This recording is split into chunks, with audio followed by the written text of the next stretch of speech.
हमेशा ओपन रहने वाले ड्रैगन कंट्री ने अचानक अपने बॉर्डर्स बंद करने का ऐलान कर दिया। उन्होंने सारे चलते हुए कंस्ट्रक्शन रोक दिए और देश की पूरी ताकत 34 स्टील सिटीज बनाने में लगा दी। इसी के साथ इमरजेंसी में 80 लाख सोल्जर्स की भर्ती शुरू की और पूरी आर्मी लेवल 1 कॉम्बैट मोड में आ गई।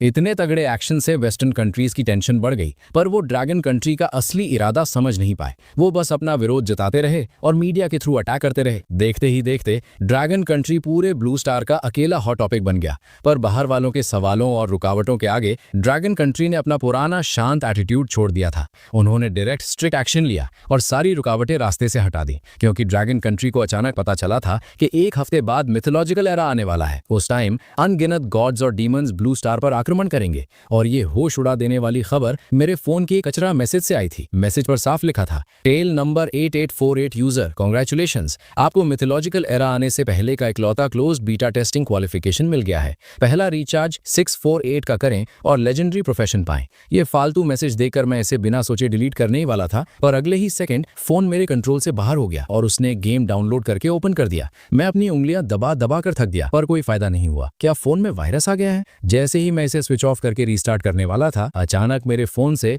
एकदम सॉलिड और दमदार म्यूजिक बजने लगा और अगले ही पल तरह तरह के अजीब और खतरनाक बीस्ट्स मेरे सामने स्क्रीन पर आने लगे। इसकी एकदम रियल और मस्त ग्राफिक्स देकर मैं वहीं का वहीं सुनना पड़ गया। मैं अभी सोच ही रहा था कि ये गेम तो वाव से भी बढ़िया है, तभी फोन पर एक और नोटिस आया, रिस्पेक्टेड बीटा प्लेयर, कांग्रेचुलेशंस, आपने बीटा क्वालिफिकेशन एक्टिवेट कर लिया है। ये गेम मिथोलॉजिकल एरा के हेवनली टाओ कॉन्शियसनेस ने खुद बनाया है। ये ब्लू स्टार के लोगों के बचने का आखिरी मौका है। ध्यान दे, मिथोलॉजिकल एरा ठीक एक हफ्ते बाद आएगा। 7 दिन बाद बीटा क्वालिफिकेशन वापस ले लिया जाएगा और गेम पूरी तरह बंद हो जाएगा। प्लेयर्स के इन गेम कैरेक्टर की पावर 100% उनकी रियल लाइफ बॉडी में आएगी, पर पहले 6 दिन हर दिन कैरेक्टर के बेसिक स्टैट्स का सिर्फ एक हिस्सा यानी 10% ही फीडबैक मिलेगा, जब तक कि 7वें दिन की सुबह पूरी पावर ना मिल जाए। ये एक के बाद एक आने वाले प्रॉम्प्ट्स देखकर मेरा दिमाग घूम गया। क्या सच में ये गेम रियल है? खैर, मैं वेला ही था तो मैंने सोचा चलो ट्राई करके देखते हैं, और मैंने खेलना शुरू कर दिया। इस गेम की स्टोरी ऐसी थी कि एलियन बीस्ट्स ने इंसानों पर आक्रमण कर दिया है और इंसान प्रोफेशंस अवेकन करके उनसे लड़ते हैं। प्रोफेशंस मेनली 3 हिस्सों में बढ़ते थे, कॉम्बैट, लाइफस्टाइल और सपोर्ट। लो से हाई लेवल तक इनको नॉर्मल, एडवांस्ड, रेयर, लेजेंडरी और आखिर में मिथिकल प्रोफेशंस में रखा गया था। इसके अलावा कुछ एकदम इकलौती औकात वाले हिडन प्रोफेशंस भी थे। जब मैं गेम की डिटेल्स पढ़कर वापस स्क्रीन पर आया तो मैंने देखा कि गेम कैरेक्टर तो अपने आप बन चुका था और वो बिल्कुल मेरे असली चेहरे और नाम पर बेस्ड था।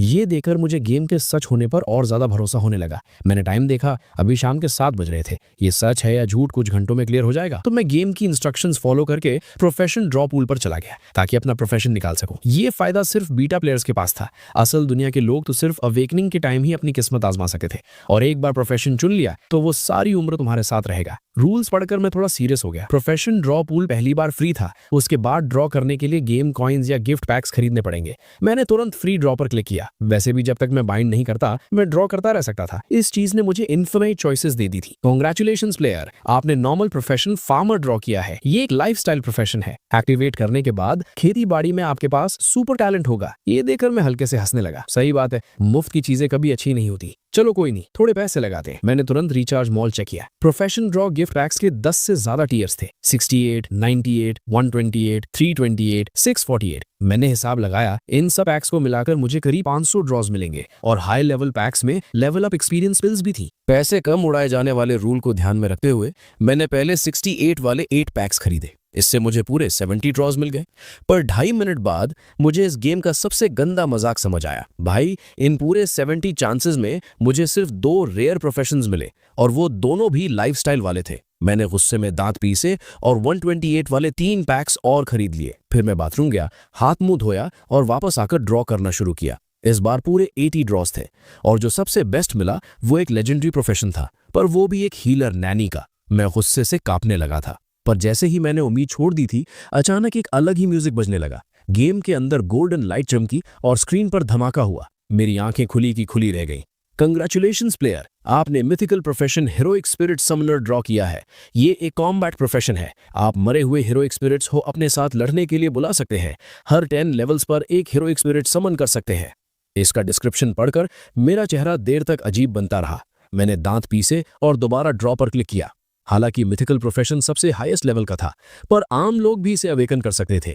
मैं ब्लू स्टार का अकेला बंदा था जिसके पास ये गेम था। अगर मैं सिर्फ एक मिथिकल प्रोफेशन बाइंड करूंगा तो थोड़ी बेइज्जती नहीं लगेगी? कम से कम एक इकलौता हिडन प्रोफेशन तो होना ही चाहिए ना। बस पैसे ही तो लगने हैं, अपने पास हैं। ये सोचकर मैंने आखिरी फैसला लिया और बचे हुए सारे गिफ्ट पैक्स खरीद लिए। उसके बाद मैं पागलों की तरह लगातार ड्रॉ करने लगा। लगता है ऊपर वाले ने मेरी मेहनत देख ली थी। अचानक मेरे सामने रंग बिरंगी तलवारों की परछाइयां आसमान से गिरती हुई दिखीं। कंग्रेचुलेशंस प्लेयर, आपने hidden profession chaos sword master draw किया है। ये एक कॉम्बैट प्रोफेशन है। बाइंड करने के बाद आपको केओस स्वॉर्ड बॉडी मिल जाएगी। एलियन बीस्ट्स को मारने पर डबल एक्सपीरियंस मिलेगा। सारे स्वॉर्ड पाथ स्किल्स अवेकन हो जाएंगे और स्वॉर्ड स्किल्स का इफेक्ट 100% बढ़ जाएगा। ये डिटेल्स पढ़कर मेरी सारी टेंशन गायब हो गई। आखिरकार मैंने ये ड्रॉ कर ही लिया। मुझे नहीं पता इससे तगड़ा कोई और हिडन प्रोफेशन है या नहीं, पर अब मेरी जेब पूरी तरह खाली हो चुकी थी और सिर्फ 10 ड्रॉज बचे थे। मुझ जैसे अनलकी इंसान को इससे अच्छा कुछ नहीं मिलने वाला था, तो मैंने सीधा बाइंड कर क्लिक कर दिया।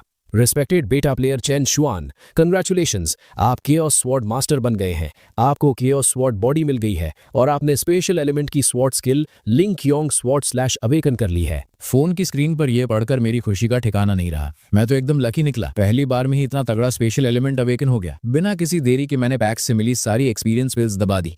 मेरा लेवल 1 का कैरेक्टर सीधा लेवल 40 पर पहुंच गया। कुछ ही देर बाद प्रोफेशन पैनल ओपन हुआ। नाम Chen Yuan, profession chaos sword master, level 40, power 1276, physique 1767, spirit 2852, equipment none, profession skills special type link yong sword slash, ice type frozen miles, thunder type sword god thunder, dark type dark domain destruction, profession talent level 50 के बाद खुलेगा। ये सब देकर मैंने satisfaction से अपना सिर हिलाया। आम इंसान की पावर, फिजिक और स्पिरिट ज्यादा से ज्यादा 10 पॉइंट तक ही होती है, पर तभी मेरे पेट में चूहे कूदने लगे। टाइम देखा तो रात के करीब 8 बज रहे थे। मैंने अपने कैरेक्टर को ऑटो गेम पर डाला ताकि वो डंजन क्लियर करके एक्सपीरियंस ले सके और मैं खुद कुछ खाने चला गया। इस वक्त मेरे अंदर एक बेचैनी आग लगा रही थी, क्योंकि पिछले 1 घंटे में मैंने करीब 9,000 रुपए गेम में उड़ा दिए थे। महीने के 4,000 कमाने वाले आम आदमी के लिए ये लिमिट से बाहर था, इसलिए मेरी और पैसे डालने की हिम्मत नहीं हुई। अगर ये गेम फेक निकला तो मुझे सड़क पर आना पड़ेगा। पता नहीं रात 12 बजे ये गेम वाली पावर सच में मेरी बॉडी में आएगी भी या नहीं। टेंशन लेने का कोई फायदा नहीं था। गेम अपना लेवल बढ़ा रहा था और मेरे पास करने को कुछ नहीं था, तो मैंने फिर से फोन उठाया और गेम की डिटेल्स ध्यान से पढ़ने लगा।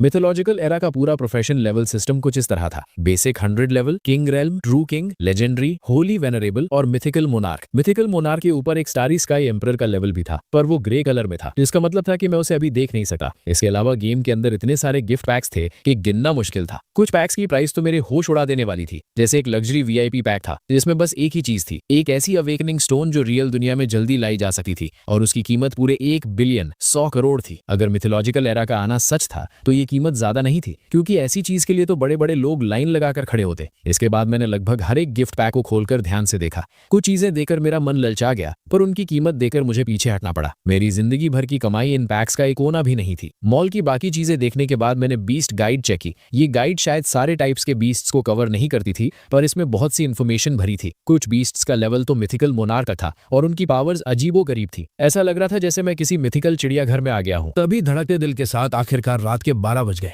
जैसे ही फोन का टाइम 00000 हुआ, फोन के अंदर से एक आवाज आई। Respected beta player Chen Xuan, congratulations, आपने पहले दिन ही अपना लेवल 45 कर लिया है। आपकी रियल बॉडी को 10% बेसिक स्टैट्स की पावर फीड की जाएगी। भाई, गेम कैरेक्टर की स्टैट्स हजारों में थी और उसका 10% भी कुछ 100 पॉइंट्स होता है। आम इंसान की 10 पॉइंट्स के लिमिट के आगे ये स्टैट्स मुझे ब्लू स्टार पर इनविंसिबल बना देंगी। अचानक मेरे पूरे कमरे में चमकती हुई रोशनी फैल गई। हवा में सुनहरे लाइट्स बने और फिर एक तूफान की तरह मेरी बॉडी के अंदर घुसने लगे। ये सुकून इतना ज्यादा था कि मैं लगभग चिल्ला पड़ा। मैं ठीक से महसूस कर सकता था कि मेरे बॉडी के सेल्स फुल पावर से भर रहे हैं। एक जबरदस्त ताकत मेरे अंदर दौड़ने लगी थी, यहाँ तक कि मेरी पीली स्किन भी एकदम साफ और मुलायम हो गई थी। इस वक्त मैं साफ देख सकता था कि मैं बहुत स्ट्रांग हो गया हूँ, पर मैं एग्जैक्टली कितना स्ट्रांग हुआ हूँ इसका मुझे कोई आइडिया नहीं था। ये कंफर्म करने के लिए मैं उठा और किचन में गया। मैंने एक फ्रूट नाइफ उठाया और अपने पैर पर जोर से मार दिया। बिना किसी डाउट के जो चीज टूट कर गिरी वो फ्रूट नाइफ था। भाई, सच में मेरी लॉटरी लग गई। ये तो बस पहले दिन की आई हुई पावर थी। जब सारी पावर मिल जाएगी तब मैं किस लेवल पर हूँगा। इसके बाद मेरे किचन के सारे बर्तन मेरी उस ताकत का शिकार बन गए। स्टील के पतीले को मैंने एक हाथ से दबाकर बॉल बना दिया, चाकू को अपनी 2 उंगलियों से ही तोड़ दिया, यहाँ तक कि वो बर्तन धोने वाला स्टील का जूना भी मुट्ठी भेजते ही एक तार बन गया। ढेर सारे टेस्ट करने के बाद मेरा उड़ता हुआ दिल आखिरकार शांत हुआ। अब ये पक्का था कि ये end of the world real है। भले ही मिथोलॉजिकल एरा का आना इंसानों के लिए गॉड बनने का एक मौका हो, पर शुरुआत में ये एक बहुत बड़ी आफत होगी। अचानक अटैक होने से न्यूक्लियर वेपन्स रखने वाले बड़े देश भी बहुत नुकसान झेलेंगे। न्यूक्लियर वेपन्स इन खतरनाक बीस्ट्स को मार पाएंगे या नहीं, ये तो बात की बात है, पर इसका इम्पैक्ट ब्लू स्टार कभी झेल नहीं पाएगा। अब जबकि मेरे पास ये पावर आ गई है, तो मैं अपने देश हुआ शिया को तबाह होते हुए चुपचाप कैसे देख सकता हूँ? और वैसे भी अगर मुझे देश का सपोर्ट मिल जाए तो इस एक हफ्ते में मेरा लेवल आसमान छू लेगा। मुझे नहीं लगता कि मैं सिर्फ ऑनलाइन लोन ले लेकर खुद को बढ़ा पाऊंगा। मैं एक्साइटमेंट के मारे पूरी रात सो नहीं पाया। अगली सुबह जल्दी मैं एक इंसान को ढूंढने निकल गया। वो मेरी पुरानी रियल एस्टेट कस्टमर थी और TN high city hall office की डायरेक्टर थी। सुना था कि इस औरत के पीछे अच्छा खासा बैकग्राउंड है, इसीलिए मैंने उसको कांटेक्ट करने का ठीक समझा। मेरे पास कोई रीबर्थ जैसी चीज तो थी नहीं और ना ही पिछली दुनिया की कहानी पता थी, तो मैंने सोचा इसके नेटवर्क के थ्रू बड़े लोगों से कांटेक्ट बनाऊं ताकि हम साथ मिलकर काम कर सके। पर जब मैंने कल का पूरा किस्सा लिन टोंग को बताया तो उसके चेहरे पर सिर्फ एक मजाकिया स्माइल थी। कमीने, तेरी हिम्मत कैसे हुई? एक सरकारी ऑफिसर के साथ मजाक कर रहा है? दिमाग खराब हो गया क्या तेरा? उसने तुरंत गार्ड्स को बुलाया ताकि मुझे बाहर फेंकवा सके। मुझे इस रिएक्शन से कोई हैरानी नहीं हुई, किसी को भी मेरी बात सुनकर यही लगा, डायरेक्टर लिन, मैं अपनी बात साबित कर सकता हूँ। ठीक है, मैं तुझे एक चांस देती हूँ साबित करने का। लिन टोंग ने अपने दोनों हाथ सीने पर बांधे और चेयर पर पीछे टिकर मुझे देखते हुए कहा। मैंने ऑफिस के चारों तरफ देखा, फिर साइड में रखी एक सॉलिड लकड़ी की टेबल के पास गया। मैंने लिन टोंग की आंखों में देखते हुए एकदम शांत आवाज में कहा, यह है वो पावर जो मुझे मिली है। मेरी बात पूरी भी नहीं हुई थी कि एक बड़ा धमाका हुआ। मैंने उसकी सॉलिड लकड़ी की टेबल पर बस एक थप्पड़ मारा और अगले ही पल वो पूरी टेबल चूरा चूरा होकर धूल बन गई।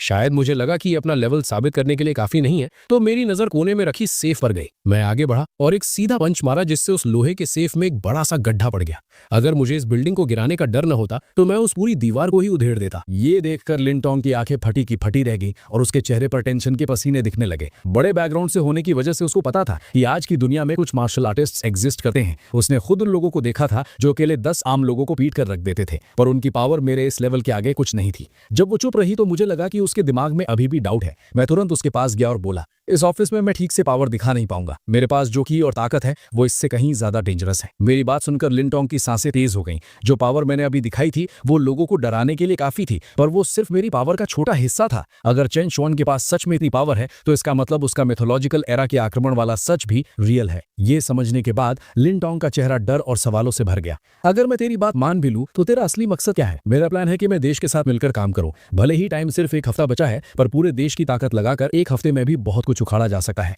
मेरी बात सुनकर लिन टोंग ने थोड़ा दिमाग लगाया और देर तक सोचने के बाद आखिरकार उसने अपनी डेस्क से फोन उठाया और कॉल लगा दी। भले ही उसको अपने दादाजी की असली आइडेंटिटी नहीं पता थी, पर ऐसी आफत के टाइम अपने उस रहस्यमयी दादाजी को ही कॉल मिलाना पड़ता। सारी बातें बताने के बाद लिन टोंग ने अपना फोन मेरी तरफ कर दिया। फोन से एक भारी आवाज वाले बुढ़े आदमी की आवाज आई। हेलो दोस्त चैन, तुमने जो भी कहा क्या वो 100% सच है? बिल्कुल ठीक बात। मेरी बॉडी की चेंजेस के अलावा मेरे पास और भी तरीके हैं साबित करने के, पर मुझे देश की सपोर्ट चाहिए। शाओ टोंग के अलावा क्या तुमने किसी और को ये बात बताई है? नहीं, मैं सुबह जल्दी निकल गया था। लिन टोंग काली इंसान है जिससे मैंने बात की है। दोस्त बस थोड़ा टाइम रुको, मैं अभी किसी को तुम्हें लेने भेजता हूँ। कॉल कट हुई और दूसरी तरफ लिन शुआंग का चेहरा बहुत सीरियस हो गया। वो लगभग 70 साल का होने वाला था और उसने पहली बार ऐसी अजीब बात सुनी थी, पर क्योंकि ये देश का बड़ा मैटर था, अगर 1% भी सच्चाई है तो इसे इग्नोर नहीं किया जा सकता। अगर उसकी लापरवाही से देश तबाह हो गया तो वो पूरे देश का गुनहगार बन जाएगा। ये सोचते ही उसने अपने असिस्टेंट को जोर से आवाज लगाई, गाड़ी लगाओ, ऊपर के ऑफिसर से मीटिंग करनी है। दूसरी तरफ ऑफिस में बैठे हुए मैं थोड़ा बोर हो रहा था, तो मैंने अपना फोन निकाला और वापस गेम ओपन कर लिया।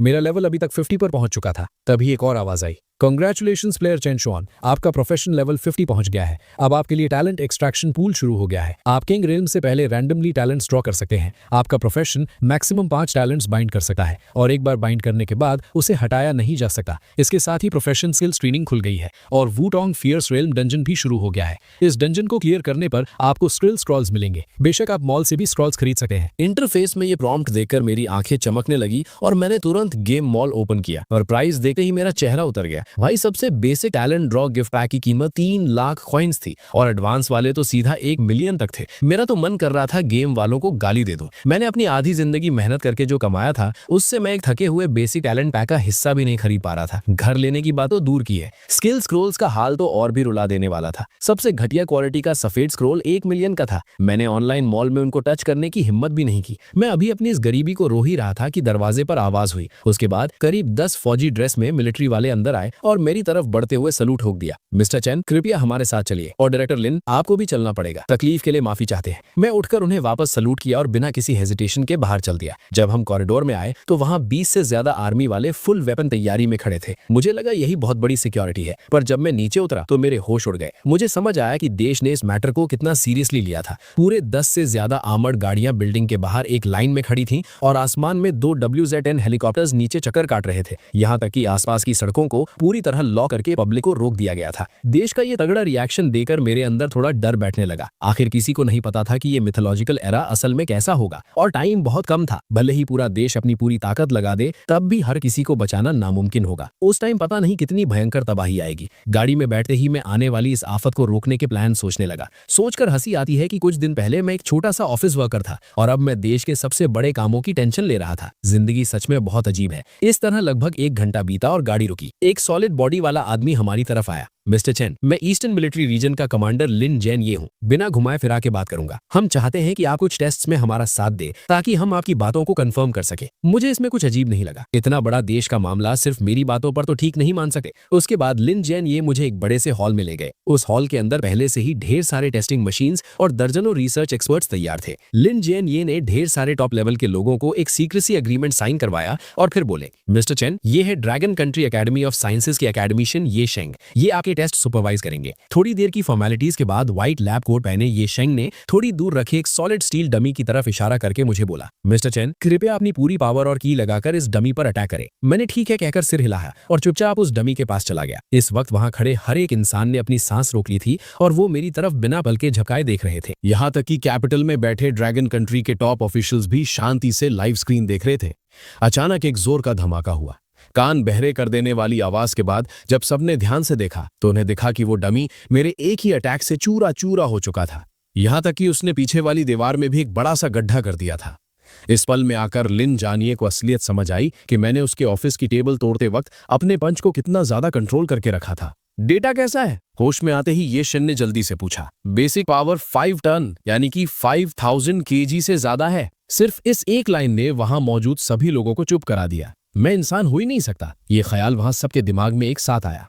वहां जितने भी लोग थे वो सब बड़ी पोस्ट और स्टेटस वाले थे और उन सबको पता था कि एंशिएंट मार्शल आर्ट्स जैसी कोई चीज दुनिया में होती है। उनकी जानकारी के हिसाब से मैक्स की, भले ही कोई कितना भी टॉप लेवल का एंशिएंट मार्शल आर्टिस्ट क्यों ना हो, उसकी बेसिक पावर भी कभी 1 टन यानी कि 1000 kg से ज्यादा नहीं हो सकती थी। और ऐसे एंशिएंट मार्शल आर्टिस्ट्स गिनती के ही होते हैं। हर एक का पूरा रिकॉर्ड देश के पास होता है। ये टेस्टिंग पूरा 1 घंटा चली। उसके बाद मुझे लिन जियान ये एक ऑफिस में आराम करने के लिए ले गए। ऑफिस में सिर्फ मैं और लिन जियान ये थे। तुरंत उन्होंने एक एन्क्रिप्टेड लैपटॉप निकाला और मेरे सामने रख दिया। मिस्टर चैन, कमांडर्स आपसे बात करेंगे। ये सुनते ही मेरा चेहरा एकदम सीरियस हो गया। मैंने जल्दी से अपने कपड़े ठीक किए। स्क्रीन कनेक्ट हुई और उसमें मुझे वो सारे बूढ़े लोग दिखे जिन्हें मैं अक्सर टीवी पर देखता था। इन्हें सामने देखकर मैं अंदर ही अंदर फुल एक्साइट हो गया। मैंने तुरंत खड़े होकर उन्हें सल्यूट मारा। Commander sir. नंबर 1 कमांडर ने एकदम प्यार से स्माइल की। कॉमरेड चन शुआन, हेलो, टेंशन मत लो, फ्री होके बैठो। क्या तुम हमें पूरी सिचुएशन थोड़ा डिटेल में समझा सकते हो? मैं धीरे से बैठ गया और फिर मैंने शुरू से लेके एंड तक पूरी कहानी उन्हें सुना दी। कुछ देर बाद लैपटॉप से फिर से हैरानी भरी आवाजें आने लगी। यहाँ तक कि लिन जियानिए, जिसने अभी मेरी खतरनाक ताकत अपनी आंखों से देखी थी, उसकी भी आंखें फटी की फटी रह गई। तुम्हारा मतलब है कि जो पावर तुम्हें अभी मिली है वो तुम्हारी बेसिक स्टैट्स का सिर्फ एक हिस्सा यानी 10% है? एक आवाज आई। हाँ, मैंने जवाब दिया। इस एक हफ्ते के अंदर हर दिन मुझे मेरी टोटल स्टैट्स का एक हिस्सा मिलता रहेगा। ये सुनकर सारे कमांडर्स के चेहरे थोड़े सीरियस हो गए। नंबर 1 कमांडर ने फिर से पूछा, कॉमरेड चन शुआन, मैंने सुना है कि तुम्हारे पास इस इंसिडेंट को साबित करने के और भी तरीके हैं। देश के उन बड़े लीडर्स की नजरों में मैंने जो पावर दिखाई थी वो इस बात को साबित करने के लिए काफी थी, पर क्योंकि ये पूरे देश के फ्यूचर का सवाल था, उन्हें बहुत फूंक फूंक कर कदम रखना था। सीधे शब्दों में कहूं तो उन्हें मुझसे कुछ और ज्यादा ठोस सबूत चाहिए थे ताकि उन्हें पूरी तसल्ली हो सके। आखिर एक बार बार उन्होंने फैसला ले लिया तो पूरा देश आने वाले कुछ ही दिनों में पूरी तरह से पलट जाएगा। इसमें लगने वाला पैसा और जो नुकसान उठाना पड़ेगा उसका कोई अंदाजा नहीं लगा सकता था। ये सब देखकर मैं भी उन ऊपर वालों की टेंशन समझ रहा था, तो मैंने तुरंत गेम का मॉल ओपन किया। कमांडर्स, गेम के अंदर सच में कुछ ऐसी चीजें हैं जो प्रूफ दे सकती हैं। बस इन गिफ्ट पैक्स का प्राइस, ये बोलते हुए मैं शर्म से अपना सिर खुजाने लगा। मेरी ये हालत देखकर वो सारे कमांडर्स हंसने लगे। वहां का वो सीरियस और भारी माहौल अचानक से थोड़ा हल्का हो गया। जियान ये, कॉमरेड चंद शुआन ने देश पर भरोसा किया है तो देश भी उसे मायूस नहीं करेगा। जाओ इसका इंतजाम करो। Yes commander. लिन जियान ये ने हल्के से सिर हिलाया और तुरंत अपना फोन उठाकर एक कॉल लगाया। लिन जियान ये ने मुझसे मेरा बैंक अकाउंट नंबर तक नहीं पूछा। मैं समझ गया था कि देश ने मेरी पूरी कुंडली पहले ही निकालकर छान मारी थी।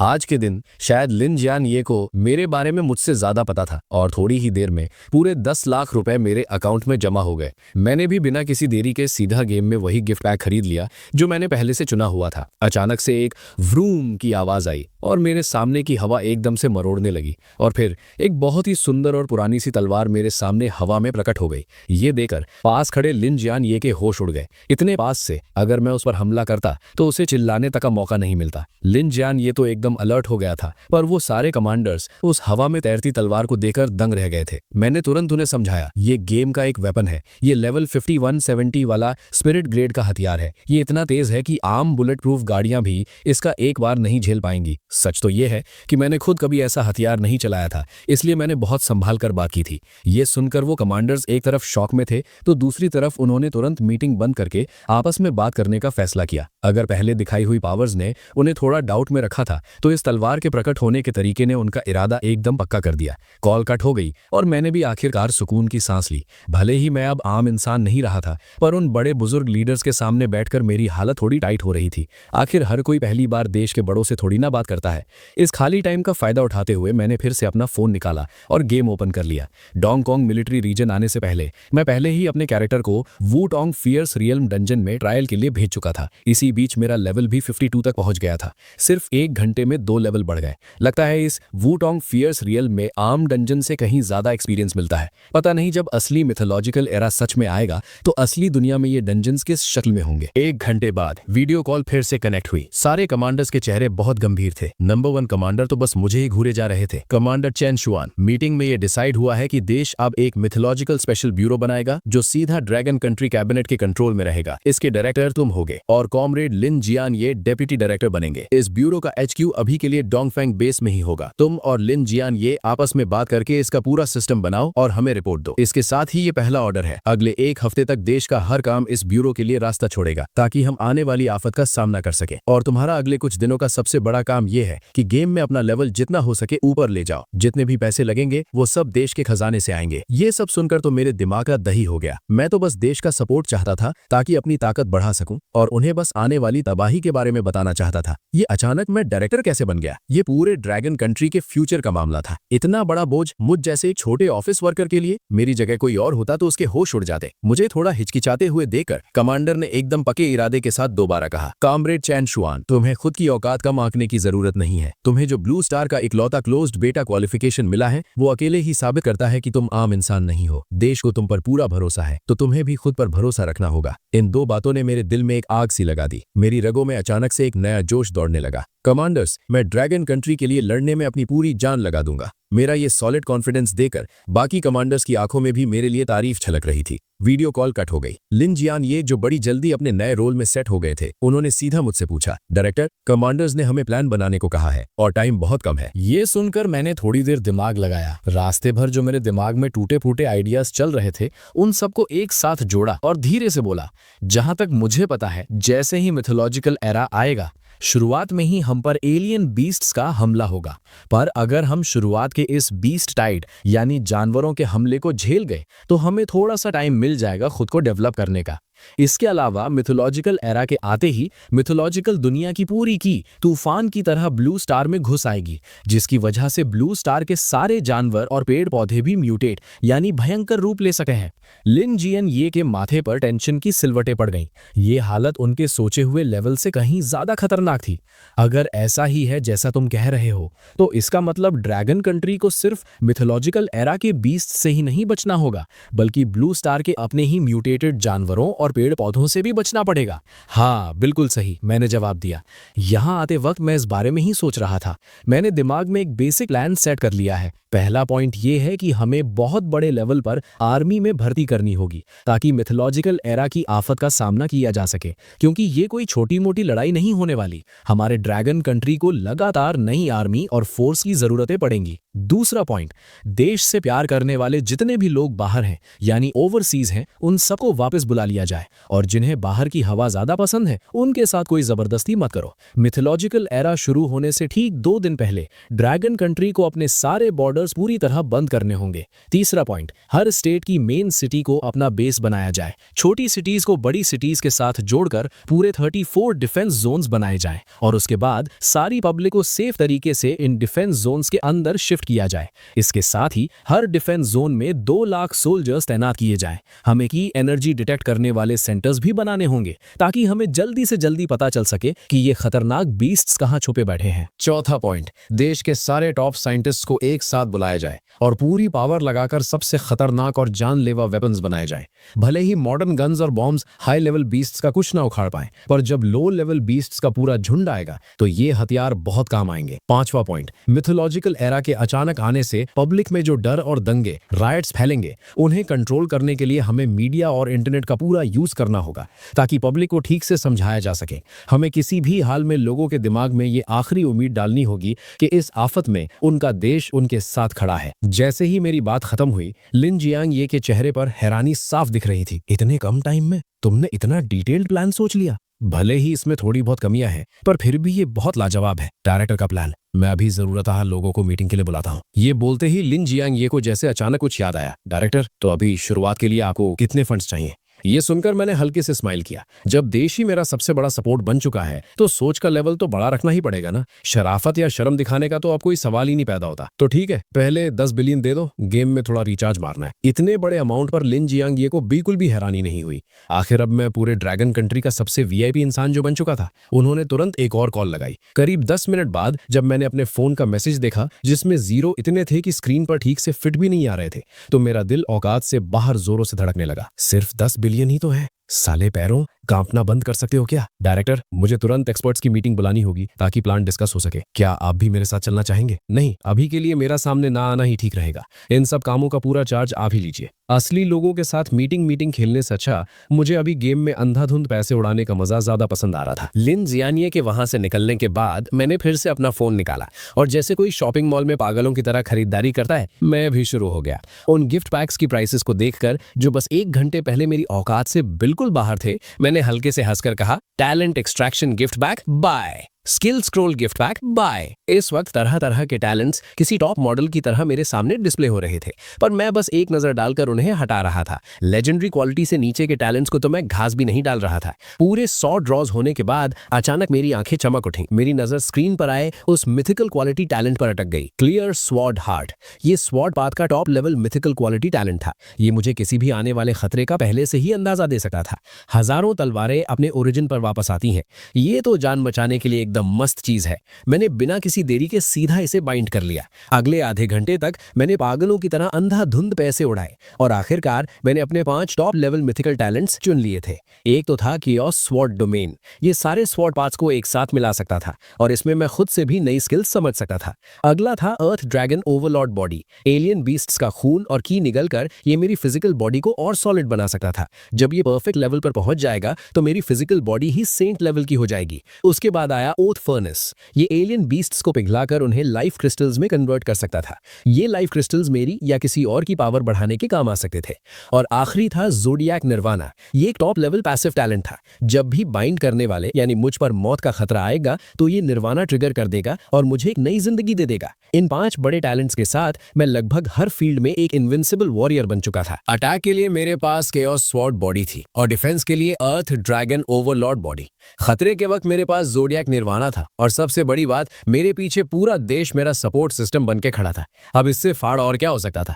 बस एक ही प्रॉब्लम थी, ये 5 टैलेंट्स अभी अपने बेसिक लेवल पर थे। इन्हें अपग्रेड करने के लिए मुझे खुद ही इनकी प्रैक्टिस करनी होगी और इन्हें ठीक से समझना होगा। मैं इनको किसी गेम के गिफ्ट पैक से अपग्रेड नहीं कर सकता था। उसके बाद मैंने सारे प्रोफेशन स्किल्स स्क्रॉल वाले गिफ्ट पैक्स खरीद मारे। आखिर प्रोफेशन स्किल्स के भी अपने अलग लेवल होते थे, जो थे मॉर्टल grade, profound grade, spirit grade और अर्थ ग्रेड। शुरुआत में जो प्रोफेशन स्किल्स अवेकन होते थे, भले ही वो मिथिकल ग्रेड के क्यों ना हो, वो सब मॉर्टल ग्रेड से ही शुरू होते थे। उन्हें अपग्रेड करने के लिए खुद की मेहनत और स्किल की समझ लगानी पड़ती थी। पर मैं तो एक नंबर का चीटर या हैकर था ना, मेरी बात अलग थी। मैंने सीधा अपनी उन 5 बड़ी प्रोफेशन स्किल्स को स्पिरिट ग्रेड तक अपग्रेड कर दिया। ये सब करने के बाद मैंने अपने कैरेक्टर को वुटोंग फियर्स रियल्म डंजन क्लियर करने पर लगा दिया और खुद वापस मॉल चेक करने लग गया। बस दुख इस बात का था कि एक्सपीरियंस बिल्स खरीदने की डेली लिमिट थी, वरना मैं पक्का अपना लेवल सीधा 100 करके ही सांस लेता। खुद को सिर से लेकर पैर के नाखून तक फुल पावर से सेट करने के बाद आखिरकार मुझे अपनी टीम की याद आई। आखिर जब मिथोलॉजिकल एरा सच में आएगा,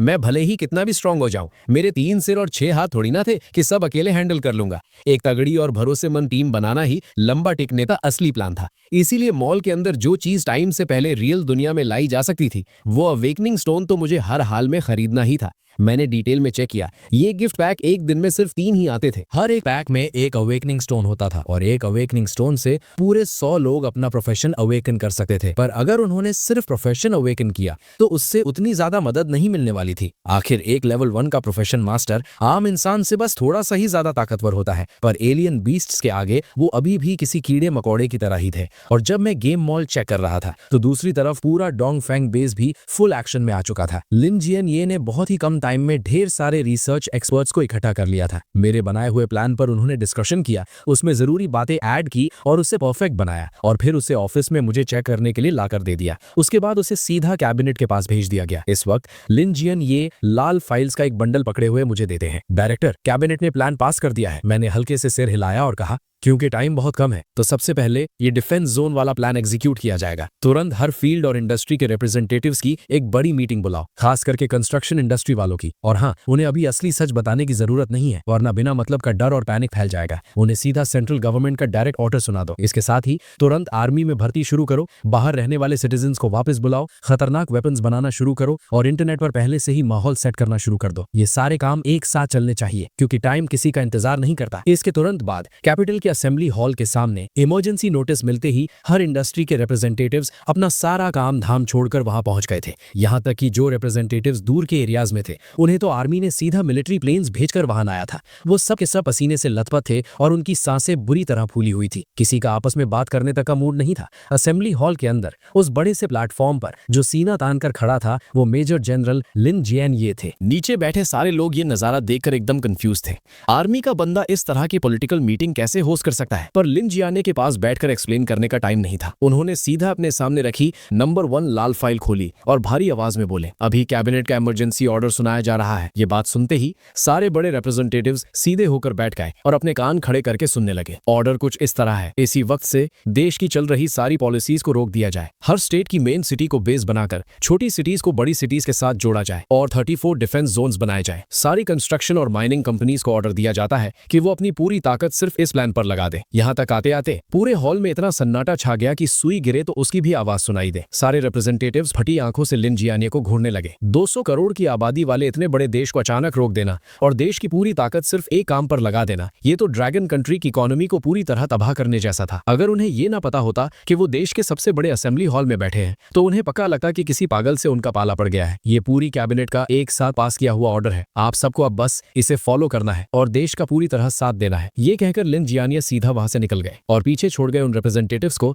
जो एक दूसरे की शक्ल देख रहे थे। जैसे ही असेंबली हॉल का बड़ा दरवाजा खुला, बाहर वेट कर रहे रिपोर्टर्स का सब्र टूट गया। बॉस वैंग, क्या बता सकते हैं कि मीटिंग में क्या हुआ? बॉस माँ, क्या ये इंटरनेट, ऑनलाइन शॉपिंग या कुरियर से रिलेटेड कुछ है? बहुत सारे रिपोर्टर्स के सवालों का किसी ने कोई जवाब नहीं दिया। अचानक भीड़ में से एक बंदे की चिल्लाने की आवाज आई, ओ भाई जल्दी वेबो चेक करो सब। ये सुनते ही सारे रिपोर्टर्स ने फटाफट अपने फोन निकाल लिए। उन्होंने देखा कि मिथिकल स्पेशल ब्यूरो नाम का एक ट्रेंडिंग टॉपिक तेजी से नंबर 1 पर आकर बैठ गया था। यहाँ तक कि टॉप 10 ट्रेंडिंग सर्चेस भी सिर्फ और सिर्फ मिथिकल स्पेशल ब्यूरो के बारे में ही थी। सबसे बड़ी हैरानी की बात तो ये थी कि इस नए बने हुए ब्यूरो के ऑफिशियल वेबो अकाउंट के नीचे एक ऐसी पोस्ट थी जिसने पूरे ड्रैगन कंट्री और ब्लू स्टार की नींव हिला दी थी। अभी इसी वक्त से बाकी सारी नेशनल पॉलिसीज रोकी जाती हैं। अपना पूरा फोकस डिफेंस जोन प्रोजेक्ट को लागू करने पर होगा। मिथिकल स्पेशल ब्यूरो अपने देश के सभी कंस्ट्रक्शन वर्कर्स से अपील करता है कि देश की आवाज सुने और डिफेंस जोन बनाने में मदद करें। अभी इसी वक्त से देश के 20 से 40 साल के सभी सिटीजन्स के लिए आर्मी रिक्रूटमेंट खुल चुकी है। टारगेट 80 लाख नई फोर्स बनाने का है। एक्स आर्मी वालों को पहली प्रेफरेंस मिलेगी। मिथिकल स्पेशल ब्यूरो जोशीले जवानों से आर्मी ज्वाइन करने की अपील करता है। मिथिकल स्पेशल ब्यूरो सभी बाहर रहने वाले देशभक्तों को तुरंत देश वापस आने का आदेश देता है। बहुत जल्द ड्रैगन कंट्री पूरी तरह सील हो जाएगा। अगर वापस नहीं आए तो अपनी जान के जिम्मेदार तुम खुद होगे। ये सारे फैसले ड्रैगन कंट्री के नंबर 1 कमांडर की कैबिनेट और मेरी यानी मिथिकल स्पेशल ब्यूरो के चीफ की अप्रूवल के बाद सबकी सहमति से पास हुए हैं। इन्हें तुरंत लागू किया जाए। ये पोस्ट आते ही बड़े बड़े मीडिया हाउसेज ने इसे दबा के शेयर किया। कुछ ही मिनटों में व्यूज 10 करोड़ क्रॉस कर गए और कमेंट्स 10 लाख से ज्यादा हो गए। ओ भाई, ये आखिर हो क्या रहा है? क्या वॉर शुरू होने वाली है? 20 साल का सिंगल लौंडा आर्मी ज्वाइन करने के लिए अप्लाई कर रहा है। 5 साल का पुराना फौजी वापस ड्यूटी पर आने की रिक्वेस्ट कर रहा है। कौन सीमेंट देश के आदेश का इंतजार कर रहा है। ल्यू गैंग ग्रुप देश के हर फैसले के साथ है। MCC ग्रुप जनता की सेवा के लिए तैयार है। एक ही पल में इन कमेंट्स ने पूरे देश वालों का दिल छू लिया और जो पीछे छुपे हुए दुश्मन थे उनकी तो पैंट गीली कर दी। सिर्फ वो एक जैसी यूनाइटेड आवाज सुनकर ही किसी के भी रगों में खून खौल उठे। भले ही उन्हें अभी तक इसके पीछे का असली रीजन नहीं पता था, भले ही इससे उनका ब्राइट फ्यूचर बर्बाद हो सकता था, यहाँ तक कि उनकी जान भी जा सकती थी, फिर भी एक सिंगल बंदे ने देश के फैसले पर सवाल नहीं उठाया। ये थी हमारी ह्यूएक्शिया की यूनिटी। ये थी ड्रैगन की असली पावर। देश के अंदर पब्लिक का जोश एकदम हाई था और दूसरी तरफ वो खुद को फ्री बोलने वाले कंट्रीज शॉक में सुन पड़े थे, क्योंकि अगर यही सब उनकी जमीन पर हो रहा होता तो यूनाइटेड सपोर्ट की तो दूर की बात है। लगता है अनगिनत लोग सड़कों पर उतर आते प्रोटेस्ट करने, यहाँ तक कि दंगे फसाद भी शुरू हो जाते। उसी वक्त ईगल कंट्री के व्हाइट हाउस के अंदर वो सुनहरे बालों वाला लौंडा डोनाल्ड गुस्से से फट रहा था। व्हाट द फक, ये ड्रैगन कंट्री आखिर करना क्या चाहता है? 80 लाख की नई आर्मी तो चलो ठीक है, पर उन्होंने अपने बॉर्डर सील करके सारा ट्रेड रोक दिया है। क्या वो लोग वर्ल्ड वॉर 3 शुरू करना चाहते हैं? पता लगाओ, अपनी सारी पावर लगा दो और मुझे पता करके दो। और जो देश हमारे ड्रैगन कंट्री के दोस्त थे उन्होंने भी लगातार नंबर 1 कमांडर को कॉल लगाया और उन्हें बस एक ही जवाब मिला, नो कमेंट्स। दोस्ती का फर्ज निभाते हुए नंबर 1 कमांडर ने उन्हें इशारा जरूर दिया। दुनिया एक ऐसी तबाही का सामना करने वाली है जो पहले कभी नहीं आई। मेरे दोस्तों, बेहतर होगा तुम लोग जल्दी से जल्दी अपनी तैयारी शुरू कर दो। ये वार्निंग जल्दी ही बाकी देशों तक भी पहुंच गई, पर उन कमीनों ने इसे हल्के में लिया। एक तो वो यकीन नहीं कर रहे थे और दूसरा अगर उन्होंने यकीन कर भी लिया होता ना, तब भी उनकी औकात नहीं थी ये सब करने की। हर किसी देश के पास हमारे ड्रैगन कंट्री जैसा जिगरा और इन्फ्लुएंस थोड़ी होता है। डोनाल्ड तो अपने ट्विटर पर फॉलोअर्स बढ़ाने के लिए ट्वीट पेलने में लगा था। सब शांति रखो, ड्रैगन कंट्री को मेरे से ज्यादा बेहतर कोई नहीं समझता। वो पक्का कोई फेक माइंड गेम खेल रहे हैं ताकि ब्लू स्टार में भौकाल मचा सके। तुम लोग इनके जाल में मत फंसना। इंटरनेट पर तो आग लगी हुई थी, पर रियल लाइफ में सीन और भी ज्यादा फायर था। ड्रैगन कंट्री के सारे बड़े टीवी चैनल्स प्राइम टाइम पर लगातार मेरे मिथिकल स्पेशल ब्यूरो के आदेश चला रहे थे। जनता ने जैसे ही आदेश सुना तुरंत एक्शन मोड में आ गई। अनगिनत वर्कर्स अपना सामान बांधकर प्रोविंशियल कैपिटल्स की कंस्ट्रक्शन साइट्स पर निकल पड़े। सही उम्र वाले जवान और एक्स आर्मी वाले अपने परिवारों को अलविदा कहकर आर्मी ज्वाइन करने चल दिए। बाहर की कंट्रीज में जो हमारी एम्बेसीज थी उन्होंने रातों रात नोटिसेस निकाल दिए, हर जगह फैली हुई हमारी ड्रैगन कंट्री की जनता को वापस बुलाने के लिए। पर हमेशा कुछ नल्ली हड्डी वाले लोग होते ही हैं, वो अपने फॉरेन बापों के साथ मिलकर हमारा मजाक उड़ा रहे थे और पूरे कॉन्फिडेंस से भौंक रहे थे कि वो लोग कभी वापस नहीं आएंगे। डोंग फेंग बेस के एक मीटिंग रूम में लिन जियानिये ने टेबल पर हाथ मारते हुए पूछा, अभी इंटरनेट पर कैसा माहौल चल रहा है? इंटरनेट टीम के हेड ने सच सच बताया, देश के अंदर पब्लिक का जोश एकदम हाई है। जो थोड़ी बहुत नेगेटिव आवाजें उठ रही थी उन्हें हमने पहली फुर्सत में ही दबा दिया है। और रही बात बाहर की, तो ज्यादातर लोग हमें नीचा दिखाने में लगे हैं। यहाँ तक कि कुछ बड़े फाइनेंशियल मगरमच्छ इस मौके का फायदा उठाकर हमारी इकोनॉमी से पैसा छापने की प्लानिंग कर रहे हैं। इन सब में सबसे ज्यादा नेगेटिव कमेंट्स हमारे उन स्टूडेंट्स के हैं जो बाहर पढ़ रहे हैं और ट्विटर पर भौंक रहे हैं। इसका इम्पैक्ट बहुत गंदा पड़ रहा है। ये सुनकर मैं जो मेन सीट पर बैठा था, मेरा चेहरा एकदम शांत था। मैंने भारी आवाज में कहा, जिनके खून में ही गद्दारी भरी है उनकी टेंशन मत लो और ना ही उन्हें मनाने की जरूरत है। हमें सिर्फ उनका ध्यान रखना है जो अपने देश से सच्चा प्यार करते हैं। जो लोग दूसरों के तलवे चाट रहे हैं वो वापस आकर भी क्या ही उखाड़ लेंगे। उन्हें इन्फॉर्म कर दिया, यही हमारे देश की मेहरबानी समझ लो। अभी सबसे बड़ा मुद्दा उन 34 डिफेंस जोन्स का कंस्ट्रक्शन है। बताओ उसकी तैयारी का क्या सीन है? मेरा मेरा सवाल सुनकर कंस्ट्रक्शन टीम का हेड अपनी जगह से खड़ा हुआ और बोला, सारी बड़ी construction companies, private engineering teams, mining companies, cement और स्टील फैक्ट्रीज ने एकदम आगे बढ़कर हमारी आवाज का साथ दिया है। अभी रातों रात सारा मटेरियल तय की गई जगहों पर पहुंचाया जा रहा है। कल आंख खुलते ही काम शुरू हो जाएगा। ये सुनकर मैंने हल्के से सिर हिलाया। जो भी उनका हक बनता है उसमें एक पैसे की कमी नहीं होनी चाहिए। अगर जनता ने देश की आवाज सुनी है तो इसका मतलब उन्हें अपने देश पर भरोसा है। हम किसी भी हाल में उनका दिल नहीं तोड़ सकते। ये मीटिंग पूरे 2 घंटे तक चली। जब सारे मामले एकदम सेट हो गए तो मैं अपनी कुर्सी से उठा और वहां बैठे सब लोगों को घूरते हुए लाउड आवाज में बोला, साथियों, हम एक ऐसी तबाही का सामना कर रहे हैं जो हिस्ट्री में कभी नहीं आई। ये एक बहुत बड़ा खतरा तो है ही, पर इसके साथ साथ ये एक मौका भी है। मुझे पूरा यकीन है अगर हम सब और देश की पूरी जनता एक होकर लड़े तो ये तबाही हमारे ड्रैगन कंट्री के लिए आफत नहीं बल्कि एक नया रास्ता बनकर आएगी। मेरा इतना बोलना था कि मीटिंग रूम में बैठे नौजवानों के चेहरे जोश से लाल हो गए और बूढ़ों को तो जैसे 10 साल पहले की जवानी वापस मिल गई थी। सबके अंदर एक अलग ही लेवल की पावर भर गई थी। हर एक बंदे का खून उबाल मार रहा था। मीटिंग खत्म करके जब मैं अपने कमरे में लौटा तो आधी रात होने वाली थी। मैं चुपचाप अपने बेड पर बैठ गया और अपने प्रोफेशन मास्टर की पावर फीडबैक का वेट करने लगा। एक और बार उस गजब के सुकून देने वाली पावर का झटका मेरी बॉडी में घुसा और फिर मैंने अपना सिस्टम पैनल खोलकर अपने स्टैट्स चेक किए। 2 दिन के पावर फीडबैक के बाद मेरे स्टैट्स अब एकदम भौकाल बन चुके थे। Power 442, physique 486, spirit 643। मेरी सबसे कमजोर स्टैट यानी पावर भी एक आम आदमी से 40 गुना ज्यादा थी। मैंने हल्के से अपनी मुट्ठी बांधी और हवा में ही एक खतरनाक सोनिक बूम फटी। उसके बाद मैंने सिस्टम का स्टोर खोला और पैक्स चेक करने लगा। सबसे पहले मैंने जो चीज देखी वो थी अवेकनिंग स्टोन्स। कल के 3 और आज के रिफ्रेश हुए 3 टोटल मिलाकर अब मैं 600 लोगों का वक्त से पहले अवेकनिंग करवा सकता था। पर एक ही सेकंड में इसने मेरे सारे 10 बिलियन उड़ा दिए और अकाउंट लगभग खाली हो गया। एक्सपीरियंस बिल वाला पैक तो बिल्कुल मिस नहीं कर सकता था मैं। बस इन एक्सपीरियंस बिल्स की एक लिमिट थी। इन्हें सिर्फ लेवल 80 से नीचे वाले ही यूज कर सकते थे। मैं अभी ऑलरेडी लेवल 60 के आसपास था। लगता है 2 दिन में मेरे लिए इनका कोई यूज नहीं बचेगा। भाड़ में जाए। थोड़ा सा भी वक्त से पहले लेवल अप होना फायदे का ही सौदा है। जब मैं यही सोचकर पछतावा कर रहा था कि इन एक्सपीरियंस बिल्स का मैं खुद यूज नहीं कर पाऊंगा, तभी मुझे अचानक सिस्टम स्टोर में एक सरप्राइज दिखा। स्टोर रिफ्रेश हो गया था और अब एक नया एक्सपीरियंस बिल पैक आ गया था जो इस रियल दुनिया में वक्त से पहले लाया जा सकता था। ये देखकर तो मेरी खुशी का ठिकाना नहीं रहा। हालांकि इसकी प्राइस पूरे 3 बिलियन थी और इसे सिर्फ लेवल 30 से नीचे वाले ही यूज कर सकते थे, लेकिन इससे मेरी नई अवेकन फोर्स वक्त से पहले ही लेवल अप करके एकदम फाड़ू टीम बन जाएगी। बिना किसी शके ये आइटम तो मुझे खरीदना ही था। एक और जोरदार शॉपिंग स्प्री के बाद मैंने अपने उस लेवल 80 तक पहुंच चुके कैरेक्टर को सिकमो डेंजर जोन में मॉन्स्टर्स को पेलने के लिए छोड़ दिया और खुद गहरी नींद में सो गया। अगले दिन डोंगफोंग बेस के अंदर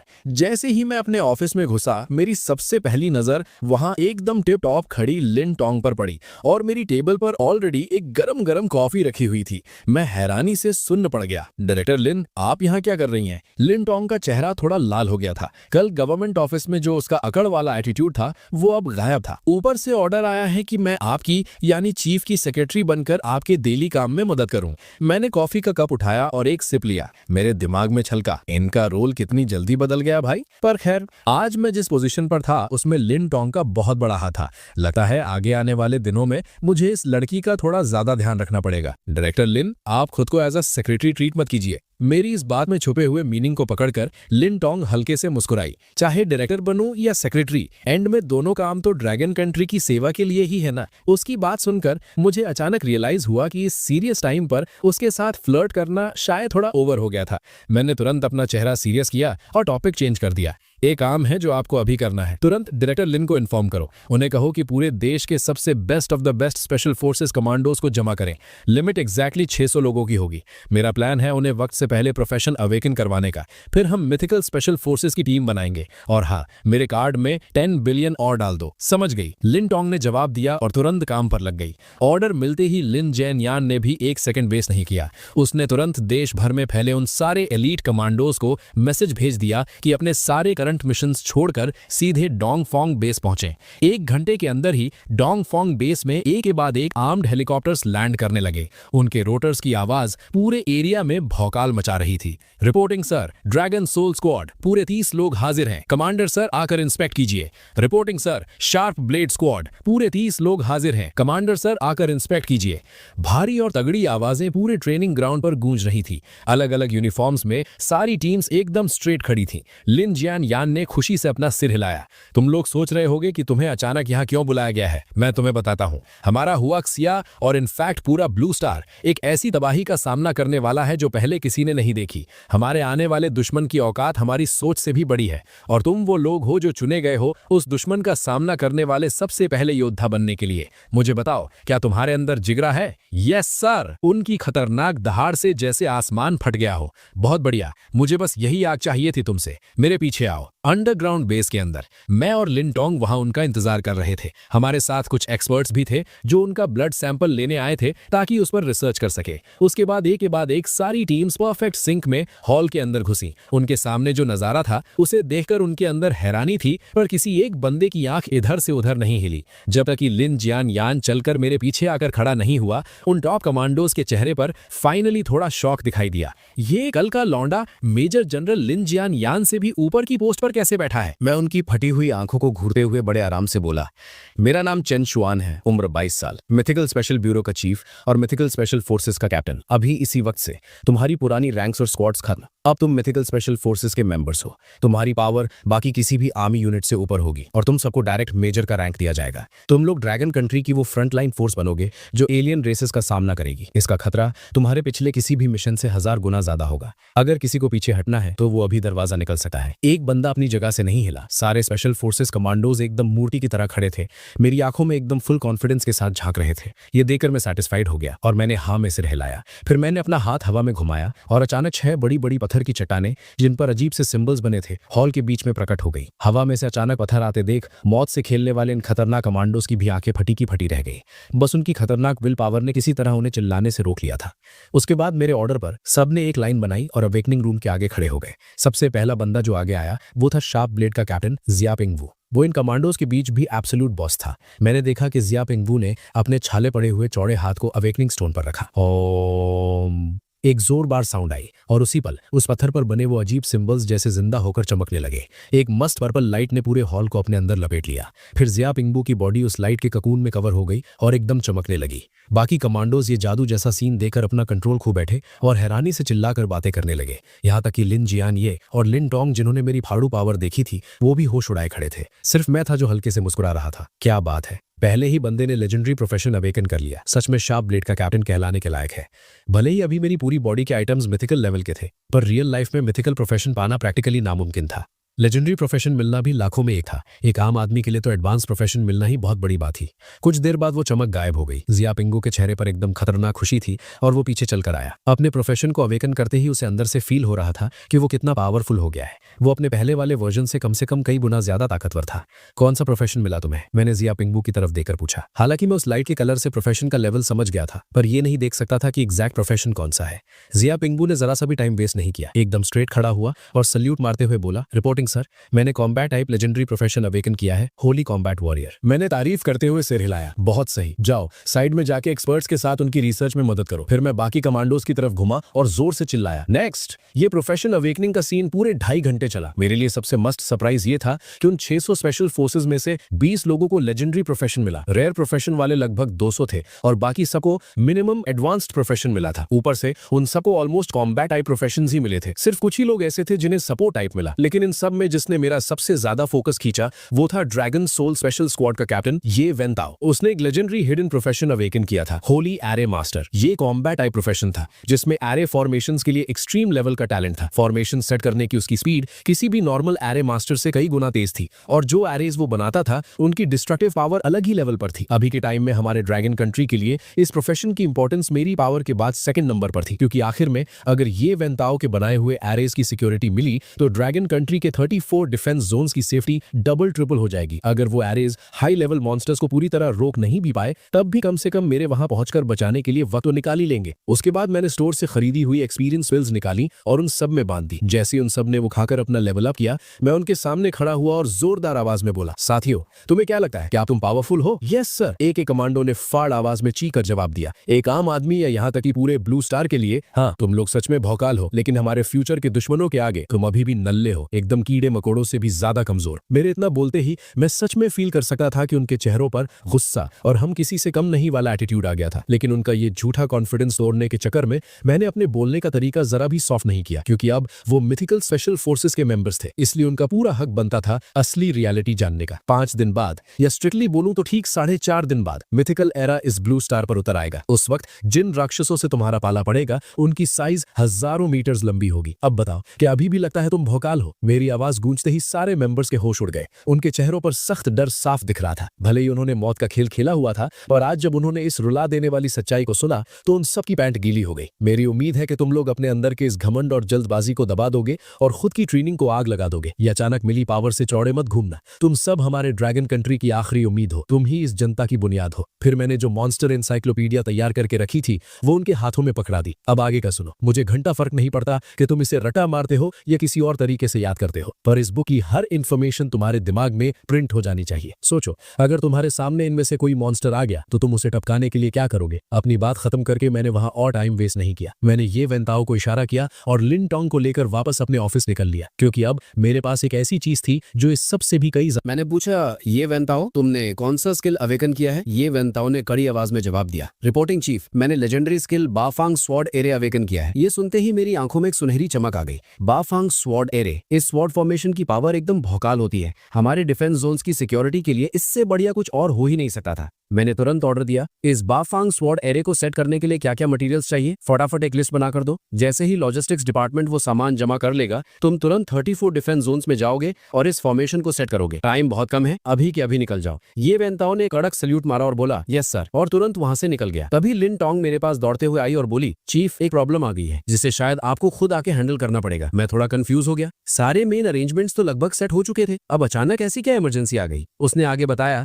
आपके पिताजी जिद पर अड़े हैं कि उन्हें आर्मी ज्वाइन करनी है। उन्होंने तो ड्राफ्ट ऑफिस वालों के साथ लगभग हाथापाई ही कर दी थी। जब से मैं स्पेशल ब्यूरो का चीफ बना था, मेरे माँ बाप को सीक्रेटली प्रोटेक्ट किया जा रहा था। उन्हें मेरी ये नई पावर्स और इस नई लाइफ के बारे में कुछ भी पता नहीं था। देश की ये लेटेस्ट भर्ती सिर्फ 40 साल से कम उम्र वालों के लिए थी। मेरे पिताजी चेन ल्यूजन की उम्र तो कब की उस लिमिट को क्रॉस कर चुकी थी और उनका आर्मी ज्वाइन करने का जोश एकदम हाई था। आखिर वो 10 साल मिलिट्री में सर्व कर चुके वेटरन सोल्जर थे, इसीलिए ड्राफ्ट ऑफिस वाले भी उन्हें सख्ती से रिजेक्ट नहीं कर पा रहे थे और मामला घूम फिर कर मेरी टेबल पर आ गया। कसम से उस पल मेरा दिमाग एकदम उड़ गया था। घर का मामला सुलझाना सबसे मुश्किल काम होता है। देश के रूल्स के हिसाब से मेरे बूढ़े बाप जो ऑलमोस्ट 50 साल के थे, उनकी कोई रिक्वायरमेंट नहीं थी, और अगर ओपनली सोचूं तो आने वाली ये जंग इतनी भयानक और खूंखार होने वाली थी कि मैं किसी भी कीमत पर अपनी फैमिली को इस तबाही से सेफ रखना चाहता था। असली बात तो ये थी कि ड्रैगन कंट्री में हम जैसे हजारों जवान खून वाले तैयार बैठे थे, तो फिर हम अपने बड़े बुजुर्गों को बॉर्डर पर मौत के मुंह में कैसे भेज सकते थे? अब उनका टाइम आराम करने का था। मैंने अपना सिर उठाया और लिन टोंग से पूछा, क्या और भी ऐसे वेटरन्स हैं जो जबरदस्ती भर्ती होने की डिमांड कर रहे हैं? वो थोड़ा हैरान होकर बोली, बहुत सारे सर। लोगों का जोश हमारी इमेजिनेशन से भी कहीं ज्यादा है, चाहे कोई भी उम्र हो। अगर कोई वेटरन सोल्जर है तो वो किसी न किसी तरह लाइन में लगकर आर्मी ज्वाइन करने को मर रहा है। ये सुनकर मेरा सीना गर्व से चौड़ा हो गया। क्या आग है मेरे देश वालों में।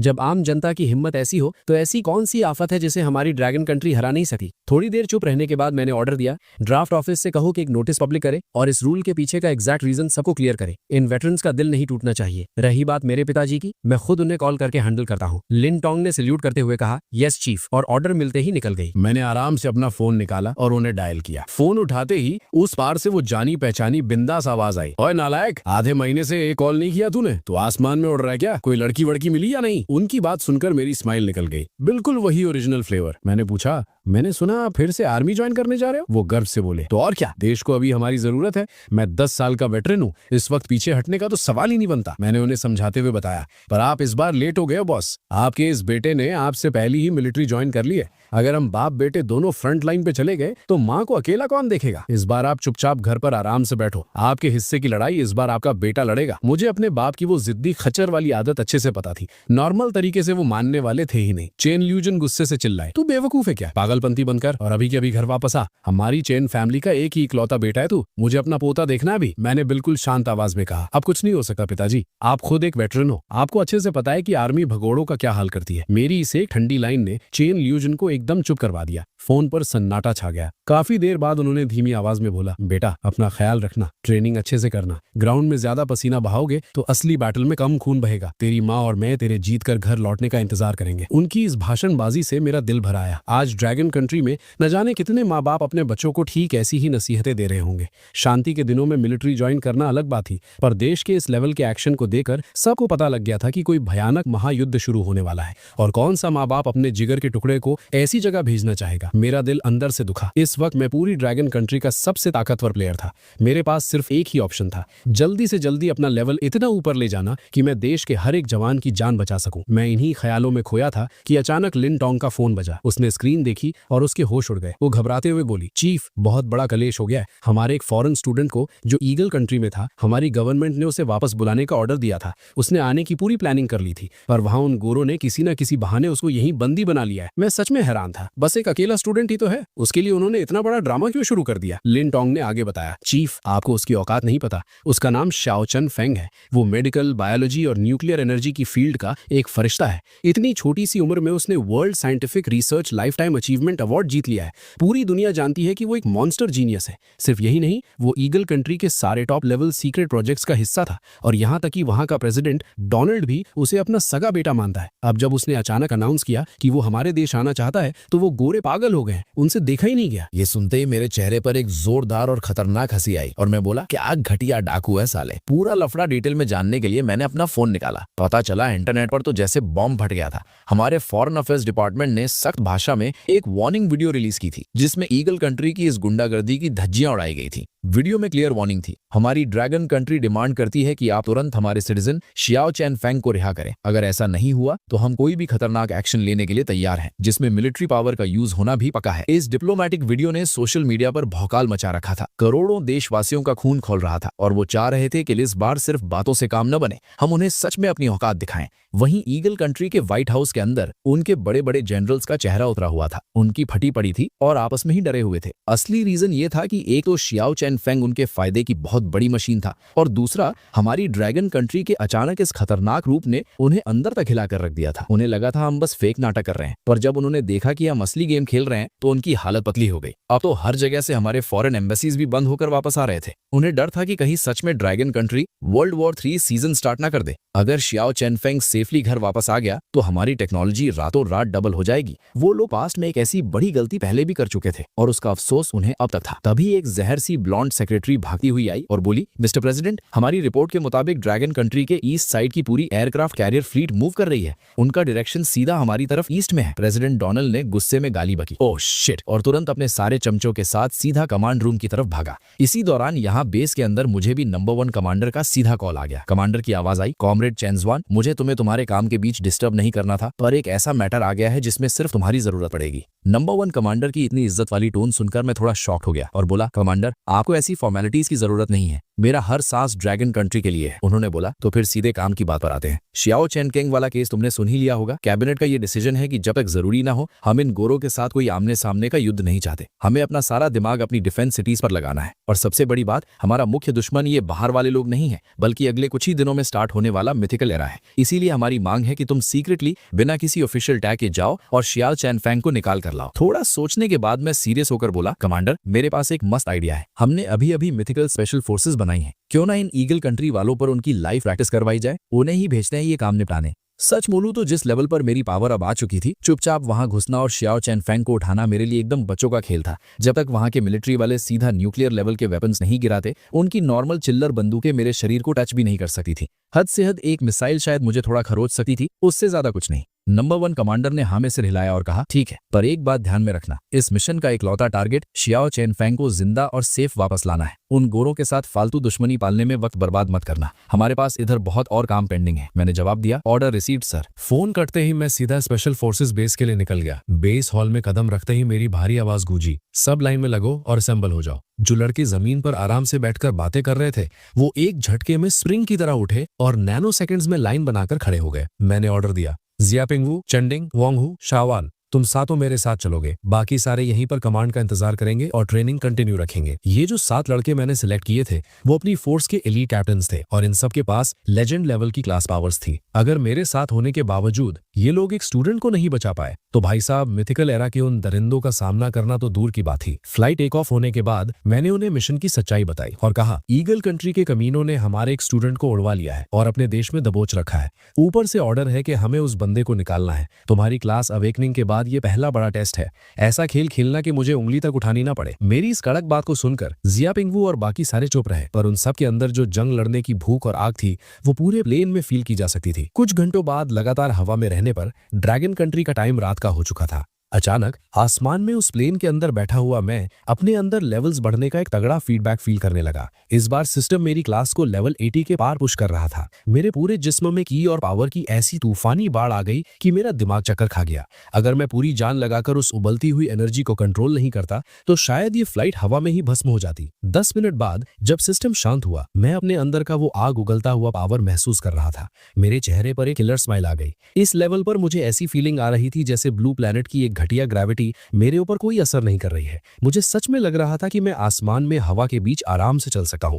पर ऑब्वियस सी बात है मैं उड़ते प्लेन से कूदकर ये मौत का खेल टेस्ट नहीं करना चाहता था। अगर थोड़ी सी भी कैलकुलेशन रॉन्ग हो गई तो सीधा यमराज से मिलूंगा। उसके तुरंत बाद मैंने अपना इन गेम इंटरफेस खोला और जो नए लिमिटेड टाइम शॉप एक्स आए थे उन सबको दबादब खरीद लिया। लेवल कैप बढ़ते ही नए एक्सपीरियंस बिल्स 40 लेवल से सीधा अपग्रेड हो चुके थे और हाई लेवल एक्सपैक्स ने लिमिट को 80 से तोड़कर सीधा 100 तक पहुंचा दिया था। मैंने नॉन स्टॉप वो सारे एक्सपी आइटम्स दबाए और आखिरकार बूम, मेरा बेस लेवल एग्जैक्टली 100 हिट कर गया। मेरे चेहरे पर पूरा जोश था। खुशी जरूर थी पर मैं बिल्कुल ओवर कॉन्फिडेंट नहीं हुआ। मुझे मालूम था लेवल 100 तो सिर्फ बेस है, उसके ऊपर अभी बहुत तगड़े रम्स थे और जब गेम के अंदर के सारे मॉन्स्टर असलियत बनकर इस आने वाले मिथिकल एरा में घिरेंगे तो वो और भी फाड़ू लेवल्स के होंगे। मुझे ये गेम पूरी तरह से बंद होने से पहले खुद को और अपग्रेड करते रहना था। पर अगले ही सेकंड मेरे स्क्रीन पर आए एक नोटिफिकेशन ने मेरा सारा मूड चौपट कर दिया। डिंग, सिस्टम आपको लेवल 100 क्रॉस करने पर बधाई देता है। अब आप एक मुकम्मल केओस स्वॉर्ड मास्टर बन चुके हैं। अब से आगे आपका लेवल किसी भी आर्टिफिशियल आइटम या एक्सपीरियंस बिल से नहीं बढ़ेगा।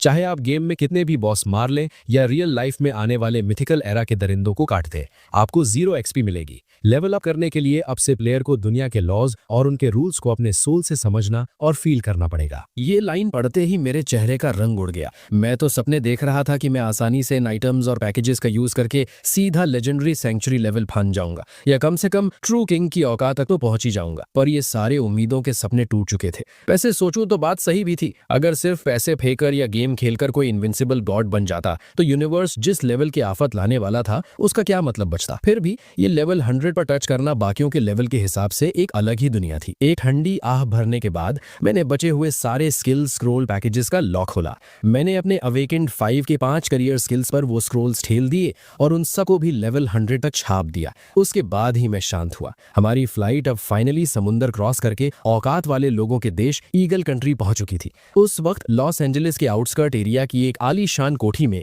एक पतला और सीधा सा दिखने वाला जवान लड़का शांत खड़ा होकर वर्ल्ड मैप को घूर रहा था। बाहर से देखने पर कोठी एकदम आम लग रही थी, पर ग्राउंड के उस पूरे आंगन और डार्कनेस में सैकड़ों fully geared commandos heavy guns लेकर वहां किसी चिड़िया को भी उड़ने नहीं दे रहे थे। रूम के अंदर एक गोरी सुपर हॉट ब्लॉन्ड आइटम हाथ में 2 लाल वाइन के ग्लासेस लिए ठुमक ठुमक कर उस लड़के के पास चलकर आई। उसने प्यार से पूछा, मेरे जियाओ एक घूंट लेने का मूड है? जियाओ शेनफेंग ने अपना हाथ बढ़ाया और चुपचाप ग्लास पकड़ लिया। उसने एक भी शब्द नहीं कहा। उस गोरी औरत ने अपने लाल होठों से ग्लास को चिपकाया और एक आशिकाना मखमली आवाज में बोली, मेरे जियाओ तुम इतनी जिद क्यों करते हो ड्रैगन कंट्री वापस जाने की? यहाँ की लग्जरी में क्या बुराई है? यहाँ एक आजाद हवा है। अगर तुम हाँ कर दो तो 1 सेकंड में तुम्हें ग्रीन कार्ड, डायरेक्ट $100 बिलियन और उसके साथ ये खूबसूरत आइटम हमेशा के लिए मिल जाएगी। अचानक से उसने अपना पूरा जिस्म उसके पास सरका दिया। अगर वहां किसी नॉर्मल बंदे का दिमाग होता तो वो कब का पिघलकर घुटने टेक चुका होता, पर हमारा जियाओ शेनफेंग तो किसी साधु बाबा से कम नहीं था, एकदम इमूवेबल।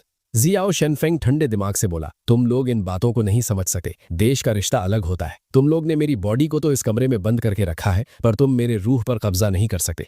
वो लिलिया नाम की आइटम कुछ और नाटक करके उसे पटाने की कोशिश करने ही वाली थी कि अचानक बूम, आसमान फाड़ने वाली एक चिल्लाहट और तूफानी आवाज गूंजी। उसकी तुरंत बाद गोलियों की बरसात और लोगों की मां बहन की गालियां शुरू हो गईं। बाहर अंधेरे में खड़े कमांडोज अपनी अंधी राइफल्स उठाकर बिना सोचे समझे फायर कर रहे थे। हालांकि उन्होंने सबसे महंगे थर्मल ग्लासेस पहने थे, फिर भी उन्हें डार्कनेस में घंटा कुछ नहीं दिख रहा था।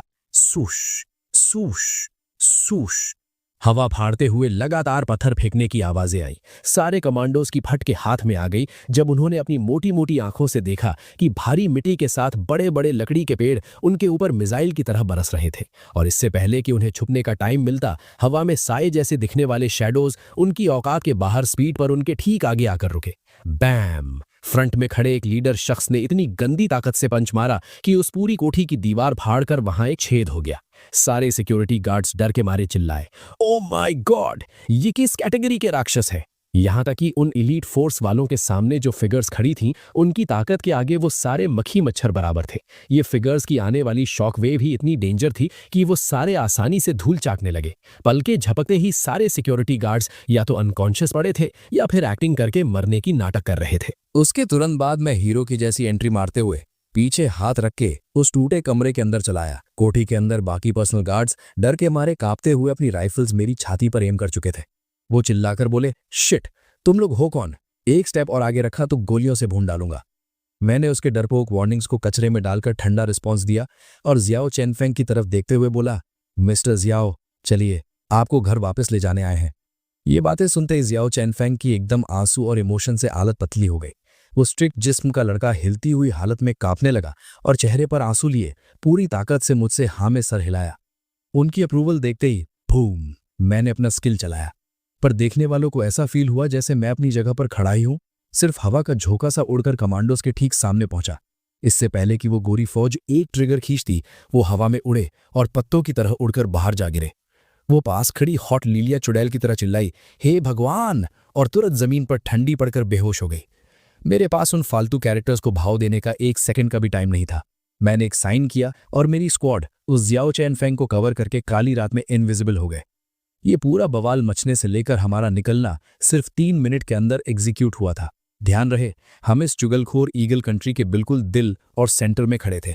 अगर उन लोग को सॉलिड न्यूज मिलती तो उनका पूरा बैकअप भयानक एटम बॉम्ब वाला वेपन उनके घर में भी फोड़ देते। मुझ पर उन बॉम्ब का एक कौड़ी का फर्क नहीं पड़ने वाला था, पर मेरी बाकी टीम वहां राख बन सकती थी। बेस से बाहर हम अपने अंदर कवर एजेंट्स के वैन्स में बैठे और ठीक करीबी समुद्री डॉकयार्ड के लिए निकल लिए। पर रास्ते में लगाए हुए दुनिया भर के कैमरास और उन सारे सीसीटीवी को एक एक करके तोड़ना एक बेवकूफ़ी और टाइम वेस्ट था। अटैक की खबर गोली से भी तेज स्पीड से फैली। लॉस एंजल्स में पड़े सारे आर्मी और लोकल पुलिस रोड पर उतर चुके थे। हाईवेज बैरिकेड कर दिए गए। सबसे भयानक न्यूज एंकर भी गाड़ियां भगाकर ये स्पाइसी कवर करने निकल लिए। उनकी सिक्योरिटी वीक होने का पूरा फायदा उठाकर हमने अपना ट्रक ठीक हार्बर पर टकराकर ब्रेक मारी, पर पीछे मौत की तरह 50 पुलिस कार्स सायरन बजाकर हॉर्न पे हॉर्न ठेल रहे थे और हमारे सर के ऊपर लगातार धुप-धुप करती 5 पुलिस हेलीकॉप्टर्स थे। मैंने इस मौत वाले सर्कल के चारों ओर का स्कैनर लिया और ऑर्डर दिया, जियाओ पिंग वू, तुम सारे लोग आगे बढ़ो और मिस्टर जियाओ को सेफ उस शिप में लॉक करो। जियाओ पिंग वू ने यह सुनते ही अपना चेहरा उतारा और शक्ल पलट ली। वो मेरी पोजीशन और असलियत को क्लियर जानते थे। मैं ड्रैगन कंट्री के लिए एक उस साइंटिस्ट या उस पूरे स्क्वाड के लेवल पर भगवान की लेवल वाला जरूरी पीस था। वो जिद करते हुए बोला, सर, मैं इन लोग के सामने ब्लॉक बंद कर रुकूंगा, आप प्लीज सेफ उस पर फ्लाइट बोर्ड करें। मैंने एकदम एंग्री विलन लुक उस पर मारा और चिल्ला के गुस्सा किया, अबे जो ऑर्डर दिया है वो फॉलो कर, ये सब चिंदी चोर मिलकर मुझे नहीं रोक सकते। इस तगड़े आमने सामने ठीक थोड़ी दूर से उन लॉस एंजलिस के पुलिस वालों ने स्पीकर निकालकर गाना शुरू कर दिया, ए ड्रैगन कंट्री के दरिंदो, हमने तुम्हें चारों तरफ से ब्लॉक कर दिया है, चुपचाप ग्राउंड पर बैठकर सरेंडर करो वरना हम तुम्हें यहीं शूट आउट में उड़ाएंगे। वो कचरा ऑफिसर अपनी लाइन पूरी भी नहीं कर पाया कि आसमान में काले धब्बे की shadow her second zoom in और लार्ज हो रही थी। वो घटिया 2 टन का लोहे का कंटेनर पूरा आसमान फाड़ने वाली आवाज के साथ उड़कर ठीक उन गधों के बीच दे मारा। इस आतंकी एक्शन से वो मोटी पुलिस वाले ऐसे फटी आवाज में भागे जैसे कुत्ते पीछे पड़े हों।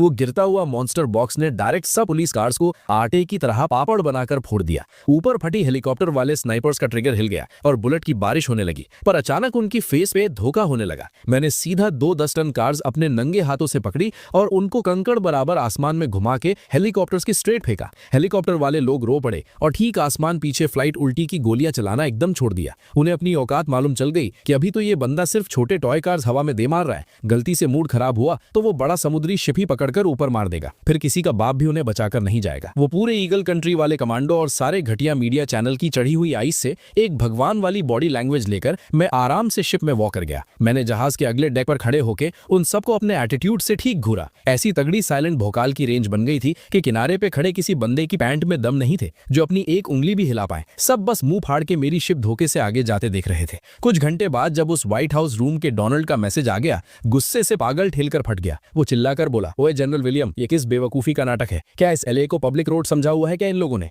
वो ड्रैगन कंट्री वाले हमारे देश में आकर जैसे चाहते हैं घूम रहे हैं, तो मेरी इस महान ईगल कंट्री की औकात में जरा सा विलियम ने अपना मुंह काला करते हुए और एक ब्लर सीसीटीवी फुटेज आगे बढ़ाते हुए कहा, मिस्टर प्रेसिडेंट, देखिए इस कैमरा फुटेज को। रात की धुंध में लग रहा है जैसे किसी अकेले बंदे ने अपने नंगे हाथों से पूरा पेड़ उखाड़ा और उसे किसी खिलौने की तरह दूर विला की तरफ फेंक दिया। विलियम ने आगे वार्न किया, प्रेसिडेंट सर, ड्रैगन कंट्री ने किसी आम इंसान को नहीं भेजा है। नॉर्मल तरीके से उन्हें रोकना नामुमकिन है। मैं आपसे परमिशन मांगता हूं कि नेवी बेस से फाइटर जेट्स भेजकर उन्हें रास्ते में ही ब्लॉक किया जाए। डोनाल्ड ने वीडियो देखते हुए अपना माथा सिकोड़ा और गुस्से में ऑर्डर दिया, एक बात याद रखना, शाओ किसी भी हाल में यहां से जिंदा नहीं जाना चाहिए। अगर जरूरत पड़े तो सीधे मिसाइल दाग दो। उसका समुद्र में दफन होना ड्रैगन कंट्री वापस जाने से लाख गुना बेहतर है। ईगल कंट्री के नेवी बेस से कई F-22 फाइटर जेट्स आसमान फाड़ते हुए उड़ान भर चुके थे और हमारी शिप की तरफ तूफान की तरह बढ़ रहे थे। और इधर थोड़ी देर के लिए खतरा टलने के बाद मैं शिप के केबिन में आराम कर रहा था। मेरे स्क्वाड के लड़के बाहर पहरा दे रहे थे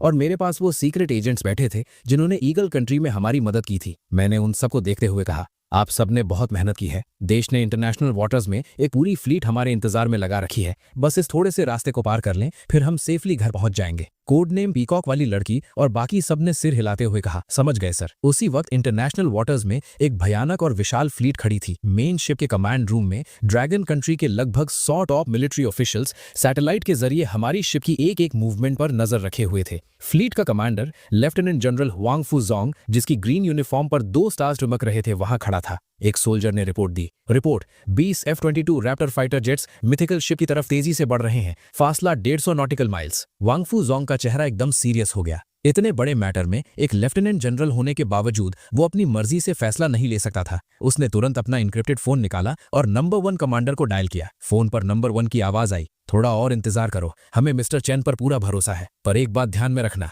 चाहे कोई भी कीमत चुकानी पड़े, कॉमरेड शान शुआन को हर हाल में बचाना है। अगर इसके लिए हमें इंटरनेशनल वाटर्स क्रॉस करके सीधा वॉर करनी पड़े तो भी पीछे मत हटना। ये सुनकर हुआंगफू जोंग के दिल को एकदम ठंडक मिल गई।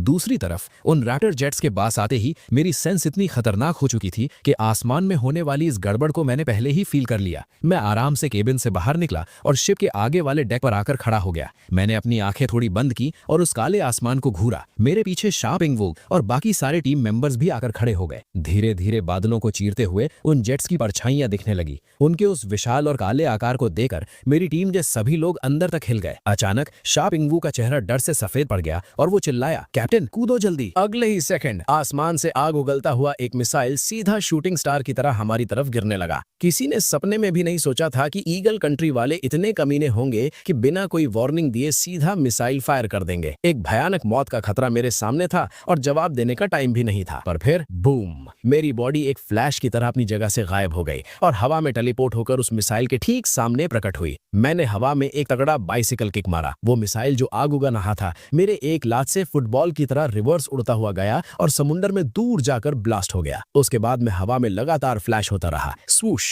स्वूश, एक के बाद एक मिसाइल्स आसमान से समुद्र में गिरती रही और पानी पर भयानक एक्सप्लोजन्स होने लगे, जिससे सुनामी जैसी लहरें उठने लगी। पहली वेव का खतरा खत्म होते ही मैं टेलीपोर्ट होकर वापस शिप के सेंटर में आया। मैंने अपने नंगे हाथों से शिप के उस लोहे के फ्लैग पोल, झंडे के डंडे को उखाड़ लिया और फिर जैवलिन थ्रो की तरह पूरी ताकत से उस डंडे को आसमान में फेंक दिया। मेरी पावर इतनी भयानक थी कि हवा में सोनिक बूम फटी। सबसे आगे उड़ने वाला वो F-22 जेट रिएक्ट भी नहीं कर पाया और वो डंडा उसके बीचों बीच आर पार हो गया। आसमान में वो जेट एक दिवाली के पटाखे की तरह फटकर राख हो गया। ये सब होने में 10 सेकंड से भी कम टाइम लगा था। मेरे इस मौत के खेल को देखकर फाइटर, चाहे शिप पर खड़ा शियापिंग वू हो या फ्लीट में बैठा हुआंग फूजोंग या फिर लाइव सैटेलाइट देख रहा वो गोरा डोनाल्ड, सबके सब शॉक होके पत्थर की मूर्ति बन गए। और उन फाइटर जेट्स को उड़ाने वाले पायलट्स की तो आत्मा ही निकल गई थी। वो डर के मारे चिल्लाए, व्हाट द एफ, तुम्हें यकीन है ये इस ब्लू प्लैनेट का इंसान है? कहीं हमारा सामना किसी सुपर साइंस से तो नहीं हो गया? वो पायलट्स वहां सिर्फ आर्मी की जॉब कर रहे थे, अपनी जान थोड़ी देने आए थे। ऐसा भौकाल देकर बचे हुए सारे जेट्स अपनी दुम दबाकर वहां से ऐसे गायब हुए जैसे कभी थे ही नहीं। मेरी इस असंभव ताकत के आगे उनका ये हमला एक अकेला मजाक बनकर रह गया। उसके बाद एयरक्राफ्ट कैरियर फ्लीट की सिक्योरिटी में कुछ और घंटे ट्रैवल करके हम आखिरकार ड्रैगन कंट्री वापस पहुंच गए। वापस आते ही बिना एक सेकंड वेस्ट किए मैंने नए सोल्जर्स को क्लास अवेकन करवाना शुरू कर दिया। पर इस बैच का लेवल थोड़ा हल्का था। सिर्फ 2 लोगों ने लेजेंडरी क्लास अवेकन की, क्योंकि सारे टॉप सोल्जर किंग्स पहले ही निकल चुके थे। पर सबसे बड़ी बात, इस लिस्ट में मेरी सेक्रेटरी लिन टोंग का नाम भी था। उसने आकर जो क्लास निकाली वो सीधा होली लाइट स्वॉर्ड मास्टर थी। लाइट एलिमेंट की स्वॉर्ड लेजेंडरी क्लास जो दुश्मन को काटने के साथ साथ अपनी टीम को हील भी कर सकती थी। एक और भयानक बिजी दिन खत्म हुआ और मैं रात को 12 बजे बेड पर लेट गया। इस बार मुझे लेवल 100 का फीडबैक मिला था। पिछली 3 बारों के कंपैरिजन में इस बार की पावर ऐसे मेरे अंदर आई जैसे आसमान से पूरी गंगा नदी मेरे अंदर बह गई हो। इस खतरनाक पावर ने मेरे पूरे जिस्म को घेर लिया था। मेरे आसपास की जगह ग्रेविटी और पावर से ट्विस्ट होने लगी। कमरे के सारे शीशे एक झटके में चूर चूर हो गए। ये भौकाल आधे घंटे तक चला और तब जाकर शांत हुआ। मैंने अपना पैनल खोला और स्टैट्स देखे। हर एक स्टैट लगभग 10,000 को छू रही थी। अचानक मुझे एक झटका लगा। मुझे फील हुआ कि ब्लू प्लैनेट की ग्रेविटी का मेरे ऊपर 0 असर हो रहा था। जिन कल्टिवेशन नॉवेल्स में मैं हवा में उड़ने की बातें पढ़ता था वो आज सच हो गई थी। इसके अलावा मेरी 9,000 से ऊपर की कॉन्स्टिट्यूशन स्टैट ने मेरी बॉडी को इतना सख्त बना दिया था कि स्नाइपर राइफल छोड़ डायरेक्ट मिसाइल भी अब मेरी चमड़ी नहीं छील सकती थी। मैंने मॉल चेक किया तो देखा कि आज पुराने पैक्स के साथ कुछ नए पैकेजेस भी आए थे। Chaos Sword Monster Exclusive Divine Weapon Pack, Upgradable Mid-Tier Weapon और Armor Set, Price 5 billion। Enlightenment Pack DAO, इसको यूज करने से थोड़ी देर के लिए समझ 100 गुना बढ़ जाएगी और किंग रेल्म ब्रेक करने में मदद मिलेगी। Price 3 billion. स्पेशल पैक, पता लगाओ कि पूरी ड्रैगन कंट्री में और अवेकनिंग स्टोन्स कहां छुपे हैं। Price 10 billion. बिना सोचे मैंने लिन टोंग को फोन लगाया और डायरेक्ट 30 बिलियन रुपए अपने अकाउंट में डालने का ऑर्डर दे दिया। वेपन पैक से मेरी खुद की ताकत बढ़ेगी। डाओ पैक मुझे किंग रेल्म पार करवाएगा, पर उसे मैं तभी यूज करूंगा जब मेरा क्लास पावर पूरी तरह सेट हो जाए। और वो स्पेशल पैक तो जरूरी था ही, ताकि हम और लोगों को अवेकन करवा सकें। सोचते सोचते मेरे दिमाग में आया, जब सब अवेकन हो ही रहे हैं तो क्यों ना अपने मॉम डैड को पहले अवेकन करवा दूं। भले ही उन्हें घटिया क्लास मिले, कम से कम उनकी बॉडी तो स्ट्रांग हो जाएगी और मैं उन्हें EXP पिल्स देकर लेवल बढ़ा दूंगा। आने वाले मिथिकल एरा में नॉर्मल लोगों को सिर्फ मॉन्स्टर्स मारकर EXP मिलती। मैं अपने पेरेंट्स को इतने खतरनाक रिस्क में थोड़ी डालता। मैं कोई ऋषि मुनि तो था नहीं, इतनी औकात रखता हूं तो थोड़ा सा नेपोटिज्म करके अपनी फैमिली को सिक्योर करना कोई गलत थोड़ी था। भले ही मिथिकल फोर्सेस बन गई थी, पर शुरू में सारे हाई लेवल मॉन्स्टर्स को मुझे अकेले ही मारना पड़ना था। बाकी लोग अभी वीक थे तो एक हेड स्टार्ट लेना तो बनता था। अगली सुबह 30 अगस्त ठीक 9 बजे मैं एक बिल्कुल ऑर्डिनरी डोमेस्टिक कार में बैठा, लिन टोंग को साथ लिया और अपने पुराने होम टाउन किंग शेन के लिए निकल गया। रास्ते में खबर आई कि ड्रैगन कंट्री के फॉरेन अफेयर्स डिपार्टमेंट ने नया नोटिस जारी किया है। 12 घंटे बाद देश के सारे बॉर्डर्स परमानेंटली लॉक हो जाएंगे। सारे फॉरेन एम्बेसीज को वक्त पर देश छोड़ना होगा। जो ओवरसीज चाइनीज सिटीजन्स वापस आना चाहते हैं वो तुरंत आ जाएं, और जितने भी फालतू फॉरेनर्स यहाँ रह रहे हैं उन्हें तुरंत देश से निकाला जाएगा। अगर किसी ने ऑर्डर फॉलो नहीं किया तो उन्हें सीधा वही मौत की सजा मिलेगी। और फालतू फॉरेनर्स किसे मानना है, इसका पूरा हक सिर्फ हमारे डिपार्टमेंट के पास था। कुछ ही सेकंड्स में इस न्यूज पर 100 मिलियन लाइक्स पड़ गए। इंटरनेट पर आग लगी हुई थी। ड्रैगन कंट्री फाइनली अब चुप नहीं रहेगी। वो दिन याद है जब उन्होंने dogs and Chinese not allowed लिखा था? आज हमारी बारी है। कसम से बड़ा सुकून मिल रहा है। इस जन्म में चाइनीज होने का कोई पछतावा नहीं। जहां हमारी जनता खुशी से झूम रही थी, वहीं बाकी सारे देश खौफ से थर-थर कांप रहे थे। 40 मिलियन लोगों को देश से निकालना तो छोटी बात थी, असली फट इसलिए रही थी क्योंकि अगर ड्रैगन कंट्री ने अपने दरवाजे बंद कर लिए तो ग्लोबल इकोनॉमी की पूरी चेन टूट जाएगी। कुछ देशों के लिए तो ये डायरेक्ट मौत थी, क्योंकि वो हमारे सस्ते सामान और मार्केट के बिना सर्वाइव ही नहीं कर सकते थे। वहां दंगे शुरू हो जाएंगे। और उन्हें सबसे ज्यादा डर इस बात का था कि वो अब भी हमारी असल प्लानिंग का पता नहीं लगा पाए थे। उनके भेजे हुए सारे स्पाइस का नामो निशान मिट चुका था। सुबह 10 बजे कोई ऑप्शन न बचा देकर ईगल कंट्री और उनके चमचे देशों ने एक जॉइंट स्टेटमेंट देकर हमें धमकाया। पर हमारे फॉरेन अफेयर्स ने ऐसा थप्पड़ मारा कि सबकी बोलती बंद हो गई।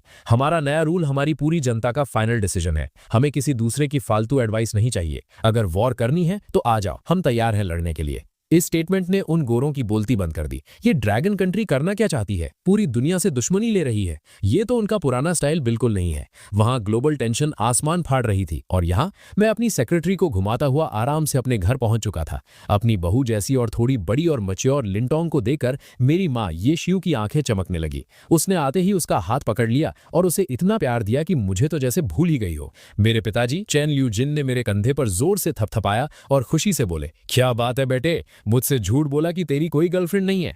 मैंने दिमाग पकड़कर बोला, अरे ओल्ड चैन, शांति रखो, ये मेरी सेक्रेटरी है लिंटोंग। मैंने अपनी बात पूरी भी नहीं की थी कि ओल्ड चैन गुस्से में चिल्लाए, चल बे निकल यहां से, तू क्या समझता है तेरे बाप ने 10 साल आर्मी में झक मारी है? तू एक नया भर्ती हुआ चिल्लर फौजी है और तुझे पर्सनल सेक्रेटरी मिलेगी? बोलते ही उन्होंने मेरे सिर पर एक तगड़ी थप्पड़ रसीद कर दी। सोफे पर बैठी लिंटोंग की तो फट गई। उसने पूरे ड्रैगन कंट्री में किसी की हिम्मत नहीं देखी थी जो मुझ पर हाथ उठा सके। मैंने थोड़ा पीछे हटकर कहा, ओल्ड चैन, अगर आप ऐसी बात कर रहे हो तो अब और सस्पेंस नहीं, लो मैं अपनी औकात बताता हूं। मैं चेन शुआन, अभी के वक्त में मिथिकल स्पेशल ब्यूरो का डायरेक्टर हूं। ये सुनते ही चेन ल्यू जिन ने अपनी 7 वुल्फ्स की चप्पल उतार ली और मुझे पीटने के लिए आगे बढ़े। मैंने तुरंत हाथ उठाकर उन्हें रोका और अगले ही सेकंड फुल बैटल गियर में लोडेड आर्मी के जवानों ने एक भारी पत्थर उठाकर ड्राइंग रूम में रखा। उन जवानों ने कड़क सल्यूट मारा और बोला, रिपोर्ट, टास्क पूरा हुआ, चीफ का क्या ऑर्डर है? मैंने कमांड दी, वापस अपनी पोस्ट पर जाओ और बाहर गार्ड करो। Yes sir. जब तक वो सोल्जर बाहर गए मेरे माँ बाप के होश उड़ चुके थे, खासकर मेरे बाप के, क्योंकि वो वेटरन थे और असली लोडेड वेपन्स को दूर से पहचान सकते थे। उन्हें पता चल गया था कि उनका बेटा कोई मजाक नहीं कर रहा है। उनकी शॉक्ड शक्ल देखकर मैं सीरियस हो गया। मैंने सीधा खड़े होकर एकदम सीरियस टोन में कहा, कॉमरेड चेन ल्यू जिन और कॉमरेड ये शिव, मैं जो आपको बताने जा रहा हूं वो ड्रैगन कंट्री का टॉप सीक्रेट है। इसे सिर्फ अपने दिमाग में लॉक करके रखना है। ये लीजिए, एनडीएस पर साइन कीजिए। मेरा ये अंदाज देकर उन दोनों बूढ़ों का थोड़ा दिमाग हिला, पर अपने बेटे पर पूरा भरोसा करते हुए उन्होंने साइन कर दिया। मैंने उन्हें बताया, 2 दिन बाद इस ब्लू प्लैनेट पर एक भयानक बदलाव आने वाला है। देश जो भी ऑर्डर दे बिना सोचे उसे फॉलो करना। मैं यहाँ इसलिए आया हूँ ताकि आप दोनों का पहले से क्लास अवेकन करवा सकूं। मैंने उन्हें पूरा सिस्टम, मॉन्स्टर्स और अवेकनिंग के बारे में समझाया। उन्हें थोड़ा कुछ समझ नहीं आया, पर उन्हें इतना समझ आ गया था कि इस पत्थर पर हाथ रखने से ताकत मिलती है। उसके बाद चेन ल्यूजन ने अपने भारी वेटरन वाले हाथ उस पत्थर पर रखे। बूम! 1 सेकंड के अंदर वहां से गजब का सुनहरा लाल रोशनी का पिलर निकला। मेरा खुद का दिमाग हिल गया। पहले ही दिन मेरे पिताजी ने सीधा मिथिक लेवल की क्लास अवेकन कर ली थी। पूरे देश में मेरे बाद वो दूसरे इंसान थे जिनकी औकात मिथिक थी। सच कहते हैं, बाप बाप होता है। इस वक्त ओल्ड चैन को फील हो रहा था कि उनके खून में अचानक एक तूफान चल रहा था और उनके दिमाग में अलग अलग मिस्टिकल बातें घूम रही थी। अपनी 50 साल की जिंदगी में उन्होंने ऐसा मैजिक पहली बार देखा था। रोशनी खत्म होते ही मैं तुरंत दौड़कर उनका हाथ पकड़कर चिल्लाया, ओल्ड चैन, कौन सी क्लास निकली है? चैन ल्यूजन ने दिमाग पढ़ते हुए अपने आप बोल दिया, मिथिक हिडन क्लास एन्चांटर। मैंने सोचते हुए कहा, एन्चांटर, मिथिक लाइफस्टाइल हिडन क्लास। ये किसी भी नॉन लिविंग आइटम पर जादू फूंकर उसे अपग्रेड कर सकती है। इसकी ताकत लेवल और मटेरियल की समझ पर डिपेंड करती है। मेरी आंखों में चमक आ गई। मैं सोच रहा था इनको आराम करने दूंगा, पर अब तो सीन पलट गया। देश के लिए एक मिथिक एन्चांटर भगवान से कम नहीं था। सोचो, अगर उन 34 स्टील सिटीज की दीवारों पर ये मैजिक कर दें या मेरे नए वेपन्स पर एन्चांट कर दें तो पूरे देश का लेवल बढ़ जाएगा। मैंने तुरंत उन्हें सोफे पर बैठाया और अपनी घबराई हुई मां की तरफ देकर बोला, ओल्ड ये, अब आपकी बारी। यीशु ने थोड़ा डर डर के सांस ली और पत्थर पर हाथ रखा और बोली, मुझे भी करना पड़ेगा क्या? ठीक है। बूम! फिर से एक भयानक सुनहरा लाल पिलर ऑफ लाइट आसमान की तरफ शूट हुआ। एक कोने में बैठी स्ट्रिक्ट और ठंडी सेक्रेटरी लिंटोंग के मुंह से गाली निकल गई। होली शिट, ये फैमिली थोड़ी थी, ये तो मॉन्स्टर्स थे। तीनों बाप माँ बेटा मिथिक क्लास थे। कोई बाहर वाला देखता तो सोचता मैं डायरेक्टर होने का फायदा उठाकर सिस्टम को हैक कर रहा था। मैंने एक्साइटेड होकर फिर पूछा। माँ ने बताया, मिथिक हिडन क्लास एल्केमिस्ट। मैं कोई भी पिल और पोशन बना सकती हूँ और सारी रेसिपी ऑटोमेटिकली मेरे दिमाग में आ गई हैं। मेरा दिमाग तो खुशी से छत फाड़ने वाला था। मैं खुद सिस्टम से चीट करके मिथिक बना था, पर मेरे पेरेंट्स बिना किसी जुगाड़ के खुद मिथिक बन गए। एल्केमिस्ट अभी काम नहीं आएगी क्योंकि हर्ब्स आई नहीं थी, पर आने वाले टाइम में EXP पिल्स, हीलिंग आइटम्स, सब कुछ यही बनाएंगी। ये पूरी दुनिया में सबसे हाई डिमांड वाली जॉब थी। मैंने तुरंत अपनी जेब से X पिल्स निकाली और उन दोनों को ढेल दी। देखते ही देखते दोनों लेवल 40 हिट कर गए। लेवल अप होते ही उनकी बॉडी की पूरी रिपेयरिंग हो गई। ये शिव के चेहरे की झुर्रियां गायब, बाल काले और चमड़ी एकदम जवान लड़की जैसी हो गई। और ओल्ड ये जब शीशे के सामने गए तो एक आशिक की तरह हंसने लगे। कोई भी औरत जवान होने के लालच से नहीं बच सकती। मैं उन्हें देख रहा था, दोनों थोड़ा अकेले में रोमांस करने वाले थे। मैंने खांसी करके बोला, डायरेक्टर चैन मैडम, ये फोकस करो यहाँ। दोनों शर्म से लाल हो गए। मैंने हंसकर बोला, आप दोनों इतने सस्ते लोग हो, सिर्फ बाहर की चमड़ी से खुश हो गए। असली ताकत तो आत्मा में होती है। मेरे इस मजाक पर दोनों ने मेरा एक एक कान पकड़कर ऐसे खींचा जैसे मैं अभी भी उनका छोटा बच्चा हूं। मैंने अपना डायरेक्टर का एटीट्यूड वापस लाते हुए कहा, ओके मजाक बंद, अभी सीरियस बात करते हैं। मैं director of mythical special bureau की हैसियत से कॉमरेड चैन लियू जुन को ब्यूरो के एन्चेंटिंग डिपार्टमेंट का हेड बनाता हूं और कॉमरेड ये शियू को एल्केमी डिपार्टमेंट का हेड बनाता हूं। अपनी नई यूथ जैसी बॉडी देखने के बाद दोनों को पूरा भरोसा हो गया था कि मेरा स्टेटस रियल है, पर एक साधारण गांव वालों से अचानक ड्रैगन कंट्री की सबसे मिस्टीरियस फोर्स के डिपार्टमेंटल हेड बनने की न्यूज उन्हें पैनिक कर रही थी। ये पोजीशन आम नहीं थी, इसके पीछे बहुत बड़ी जिम्मेदारी थी। उन्हें डर था कि बाहर लोग मुझे भ्रष्टाचार करने वाला कहेंगे। उनके डर को समझकर मैंने अपनी आवाज ऊंची की और कड़क आवाज में कहा, कॉमरेड्स, मैं यहाँ कोई डिस्कशन या एडवाइस नहीं कर रहा हूँ, ये मिलिट्री ऑर्डर है। वो मुझे फालतू में और गरियाने वाले थे, पर जब उन्होंने मेरे फेस पर एक असली जनरल जैसा आग और एटीट्यूड देखा तो दोनों ओल्डीज का दिल थोड़ा कांप गया। एक 10 साल के वेटरन सोल्जर होने के नाते चैन ल्यूजुन ने अचानक से खड़े होकर मुझे एक कड़क मिलिट्री सल्यूट मारा और बोला, यस चीफ। उसके बाद मैंने लिन टोंग को ऑर्डर दिया कि वो ब्यूरो में कांटेक्ट करके बाकी सारी चीजें सेट कर दे। जैसे ही ये सीरियस काम वाली वाइब खत्म हुई, हमारी फैमिली वापस अपने उसी पुराने खुशी वाले माहौल में लौट आई। सही बताऊं तो ओल्ड चैन, ओल्ड ये और लिन टोंग आपस में एक मस्त फैमिली लग रहे थे और मैं, जो उनका सगा बेटा था, पूरी तरह इग्नोर हो गया था। खाना खाने के बाद मैंने मॉम डैड की पैकिंग करवाई और हम तुरंत डोंग फोंग बेस लौट आए। रात के 9 बज चुके थे। तभी ड्रैगन कंट्री के फॉरेन अफेयर्स डिपार्टमेंट ने एक लेटेस्ट नोटिस रिलीज किया। उसमें सिर्फ 4 सिंपल वर्ड्स थे, ड्रैगन कंट्री बॉर्डर्स सील्ड। ठीक 10 मिनट बाद दूसरा ऐलान भी आ गया। 31 अगस्त सुबह 8 बजे देश के 34 डिफेंस जोन्स में एक साथ 68 लाख आर्मी डिप्लॉय की जाएगी। हर एक डिफेंस जोन में लगभग 2 लाख जवानों की फौज होगी। सारे डिफेंस जोन्स अपनी तैयारी पूरी रखें। इन दोनों न्यूज के बाहर आते ही बाकी देशों के तो होश उड़ चुके थे। उन्हें समझ नहीं आ रहा था कि उन्हें और कितनी बार झटके लगने वाले हैं।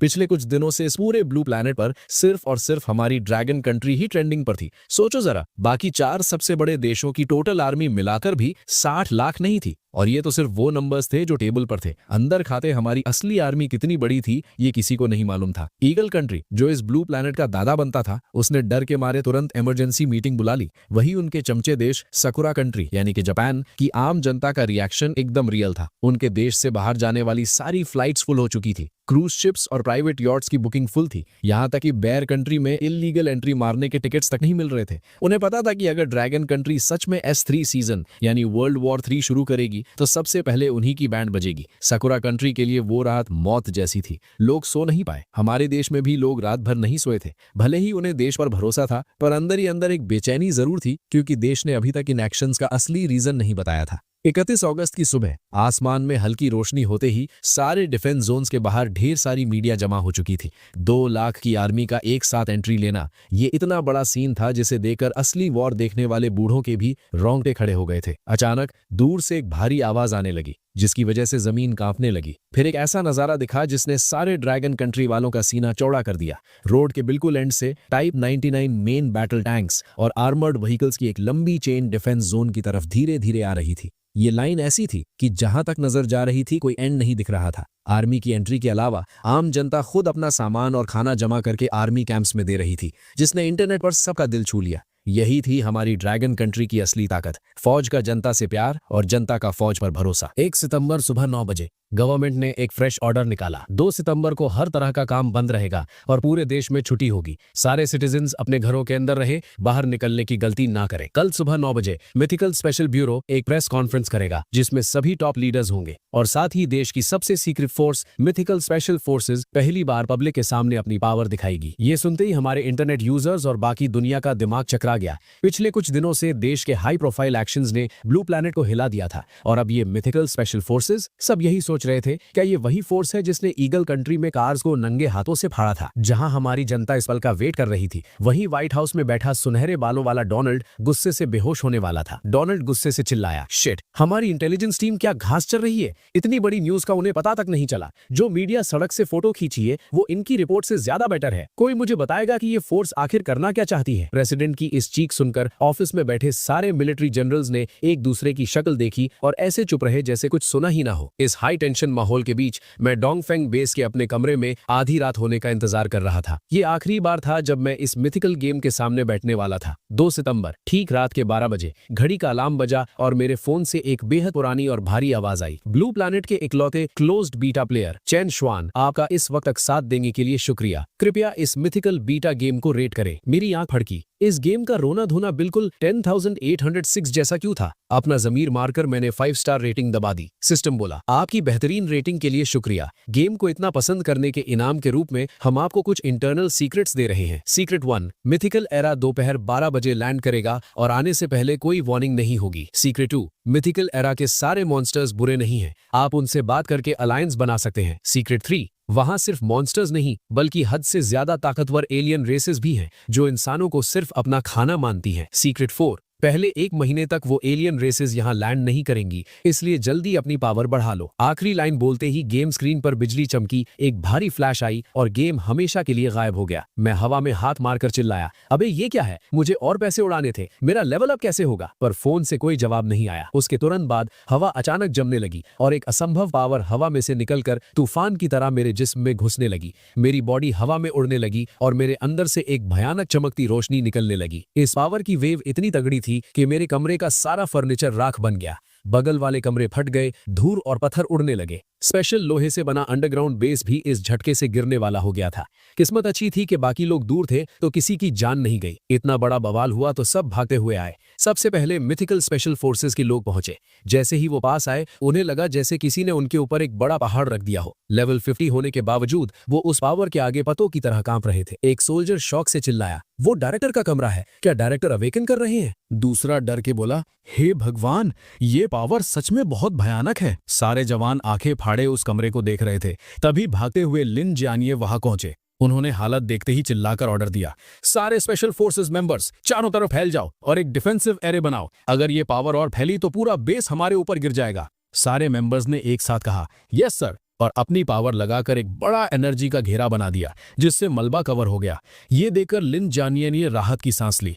उन्होंने बगल में खड़ी लिन टोंग से पूछा, शियाओ टोंग, सच बताना, अगर तुम डायरेक्टर के साथ आमने सामने लड़ी तो कितने अटैक्स झेलोगी? लिन टोंग के चेहरे पर एक कड़वी स्माइल आई और वो बोली, आप मेरी औकात कुछ ज्यादा ही बड़ी समझ रहे हैं। डायरेक्टर जिस लेवल की पावर अभी छोड़ रहे हैं, अगर हमारी पूरी मिथिकल स्पेशल फोर्सेस भी एक साथ लड़ ले तो वो बिना अपने दोनों हाथ उठाए हम सबको हरा देंगे। वहीं उस टूटे मलबे के बीच मैं एक सुनहरी रोशनी में लिपटा हुआ था। स्वॉर्ड डाओ की हजारों सीक्रेट बातें मेरे दिमाग में भर रही थी। एक भयानक पावर मेरी हड्डियों और मसल्स को ब्रेक करके उन्हें लाख गुना स्ट्रांग बना रही थी। और फिर मेरे खरीदे हुए डिवाइन वेपन सेट हवा में प्रकट हुए और खुद मेरी बॉडी पर पहने गए। बूम! एक भयानक आवाज हुई और मैं मलबे से निकलकर हवा में फ्लोट करने लगा। ये देखकर वहां खड़े सभी लोग फ्रीज हो गए। लिन जानिए के पास खड़ी लिन टोंग की आंखों में चमक आ गई और उसका दिल जोर जोर से धड़क रहा था। हवा में उड़ते हुए मुझे देखकर वो पूरी तरह फिदा हो चुकी थी। एक खतरनाक चमकती हुई सुनहरी बैटल आर्मर मेरे जिस्म पर थी। एक लंबा सुनहरा ड्रैगन तलवार मेरे आसपास घूम रहा था और मेरे पीछे हजारों स्वॉर्ड्स की परछाई बन रही थी। इस पल मैं बिल्कुल किसी स्वॉर्ड इमॉर्टल जैसा लग रहा था। उन सब के हैरान चेहरों को देखकर मैंने अपनी एनर्जी कंट्रोल की और आराम से लिन जानिए और लिन टोंग के पास उतरा। मैंने सिर खुजाते हुए थोड़ा नर्वस होकर पूछा, अरे मैं थोड़ा आउट ऑफ कंट्रोल हो गया था, ये जो टूट गया है इसका फाइन देना पड़ेगा क्या? मेरी इस लाइन को सुनते ही लिन टोंग की हंसी छूट गई और उसने थूक दिया। बाकी सारे स्पेशल फोर्सेस वाले भी हंसने लगे। इस हंसी मजाक को देखकर कोई नहीं कह सकता था कि कल दुनिया तबाह होने वाली है। थोड़ी देर बाद सब लोग मुझे ट्रेनिंग हॉल की तरफ ले गए। मैं स्टेज पर खड़ा हुआ और उन जवानों को देखा। मैंने ऐलान किया, मैं आज इस फोर्स के अंदर एक नई इली टीम बना रहा हूं जिसका कोड नेम होगा चिकशाओ यानी रेड हेवेंस। इसमें स्यापिंग वू और बाकी 68 लेजेंडरी क्लास वाले मेंबर्स शामिल होंगे। ये चिकशाओ टीम सबसे इलीट होगी जिसका काम इमरजेंसीज और सीधा कैपिटल सिटी को प्रोटेक्ट करना होगा। बाकी सारे मेंबर्स कल प्रेस कॉन्फ्रेंस के बाद 34 ग्रुप्स में डिवाइड होंगे और अलग अलग डिफेंस जोन्स में जाएंगे। सारे जवानों ने एक साथ चिल्लाकर जवाब दिया, यस सर। उनकी आवाज पूरे हॉल में गूंज गई। किसी को कोई डाउट नहीं था, उनकी आंखों में सिर्फ आग थी क्योंकि मैं उनके लिए एक भगवान बन चुका था। उस रात कोई नहीं सोया, सब कल की तैयारी कर रहे थे जिसमें मैं भी शामिल था। इस बार मैं खुद कैपिटल कमांड सेंटर में बैठकर सारी प्लानिंग संभाल रहा था। हालांकि मैं अंदर से किंग रेल्म में ब्रेक थ्रू करने के लिए मचल रहा था, पर वक्त नहीं था। मिथिकल एरा आने पर देश की मेरी जरूरत थी। मैं छिपकर कल्टीवेशन नहीं कर सकता था। सुबह 5:30 पर तैयारी पूरी हुई। मेरा ऑर्डर मिलते ही 1800 अवेकेंड सोल्जर्स एक लाइन में चलते हुए कैपिटल आने वाले ट्रांसपोर्ट पर चढ़ गए। सूरज निकल चुका था सुबह 7 बजे। ना बच्चे स्कूल गए, ना कोई पार्क में था। सारी सड़कें खाली थीं। देश के सारे लोग अपने टीवी और कंप्यूटर के आगे बैठे थे। कैपिटल का ग्रेट हॉल तैयार था और वीआईपीज अंदर आ रहे थे। कुछ ही देर में आगे की 2 लीडर्स की लाइन छोड़कर बाकी पूरा हॉल भर गया था। फिर कैबिनेट के टॉप लीडर्स और मैं अपनी मिथिकल स्पेशल ब्यूरो की टीम के साथ हॉल में आए। प्रेस कॉन्फ्रेंस शुरू हुई। करोड़ों लोगों के सामने नंबर 1 कमांडर स्टेज पर गए। उनका चेहरा सीरियस और पावरफुल लग रहा था। नंबर 1 कमांडर ने माइक पर बोला, मेरे दोस्तों, देशवासियों, गुड मॉर्निंग।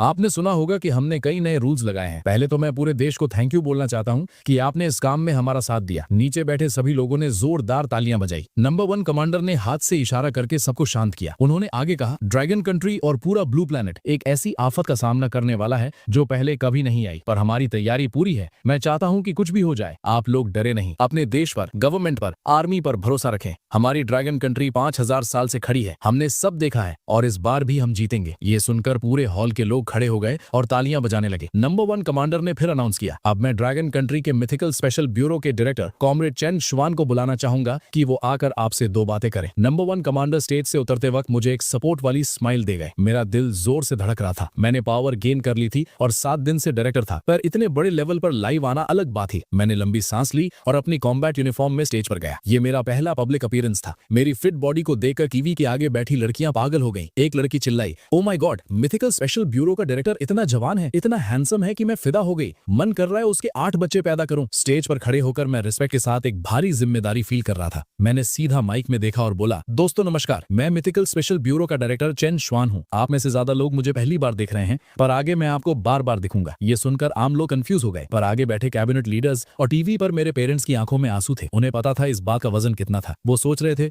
बेचारा अभी 20s में है और पूरे देश को बचाने का बोझ ले रहा है। सबकी कंफ्यूजन के बीच मैंने अगला धमाका किया। मैंने बताया, एक हफ्ते पहले ड्रैगन कंट्री साइंस एकेडमी ने अपने अदर वर्ल्ड डिटेक्टर से एक अजीब सिग्नल पकड़ा। एक नई दुनिया जिसका नाम है मिथिकल एरा, वो हमारे ब्लू प्लैनेट पर हमला करने वाली है। साइंटिस्ट ने इसको डबल चेक कर लिया है। ये सच है। आज दोपहर 12 बजे पोर्टल खुलने वाला है। ये स्टोरी हाई कमांड ने लॉजिक देने के लिए बनाई थी। ये सुनते ही हॉल के लोग शॉक में थे। उन्हें लगा था कोई नई न्यूज आएगी, पर ऑल्टरनेट डायमेंशन। टीवी के आगे लोग हिल गए थे। गवर्नमेंट ने उन्हें पहले इनडायरेक्टली ट्रेन किया था, पर अब ऑफिशियल सुनकर उनके होश उड़ गए। वहीं दूसरी तरफ जो गोरे देश लाइव देख रहे थे वो हंस पड़े। एक लीडर बोला, क्या मैं ठीक सुन रहा हूँ? ऐसे ऑफिशियल प्लेटफॉर्म पर ऐसी फालतू बातें? ये लोग हमें धोखा देने के लिए एलियन स्टोरीज बना रहे हैं। मैंने स्टेज पर स्पीच कंटिन्यू रखी। मैंने आगे बताया, ये मिथिकल एरा एक आफत है, पर इसमें बड़ा चांस भी है। जब वो डायमेंशन खुलेगा तब यहाँ स्पिरिचुअल एनर्जी आएगी और इंसान नए क्लासेस अवेकन करके सुपर पावर्स गेन कर पाएंगे। हॉल में सन्नाटा छा गया। लोग सोचने लगे, सारी उम्र साइंस पढ़ी और अब ये हमें मैजिक पर विश्वास करने को कह रहा है। मैंने बोला, मुझे पता है आपको यकीन नहीं हो रहा होगा, पर आपने देखा है हमारी तैयारी। अब मैं आपसे कहूंगा कि टिएनएमएन स्क्वायर की तरफ चलिए, ताकि आप हमारी सबसे स्ट्रॉन्ग मिथिकल स्पेशल फोर्सेस को देख सके। और हाँ, इस फोर्स का हर एक मेंबर फुली अवेकेंड है। ये बोलकर मैं स्टेज से पीछे गया और अपनी आर्मर पहनने लगा। हॉल के लोगों का दिमाग सुन्न था। मेरा आखिरी सेंटेंस इंटरनेट पर आग लगा चुका था। एक यूजर ने लिखा, मेरे पास डिग्री तो नहीं है, तो मैं बस एक ही वर्ड बोलूंगा, holy shit, dragon country OP.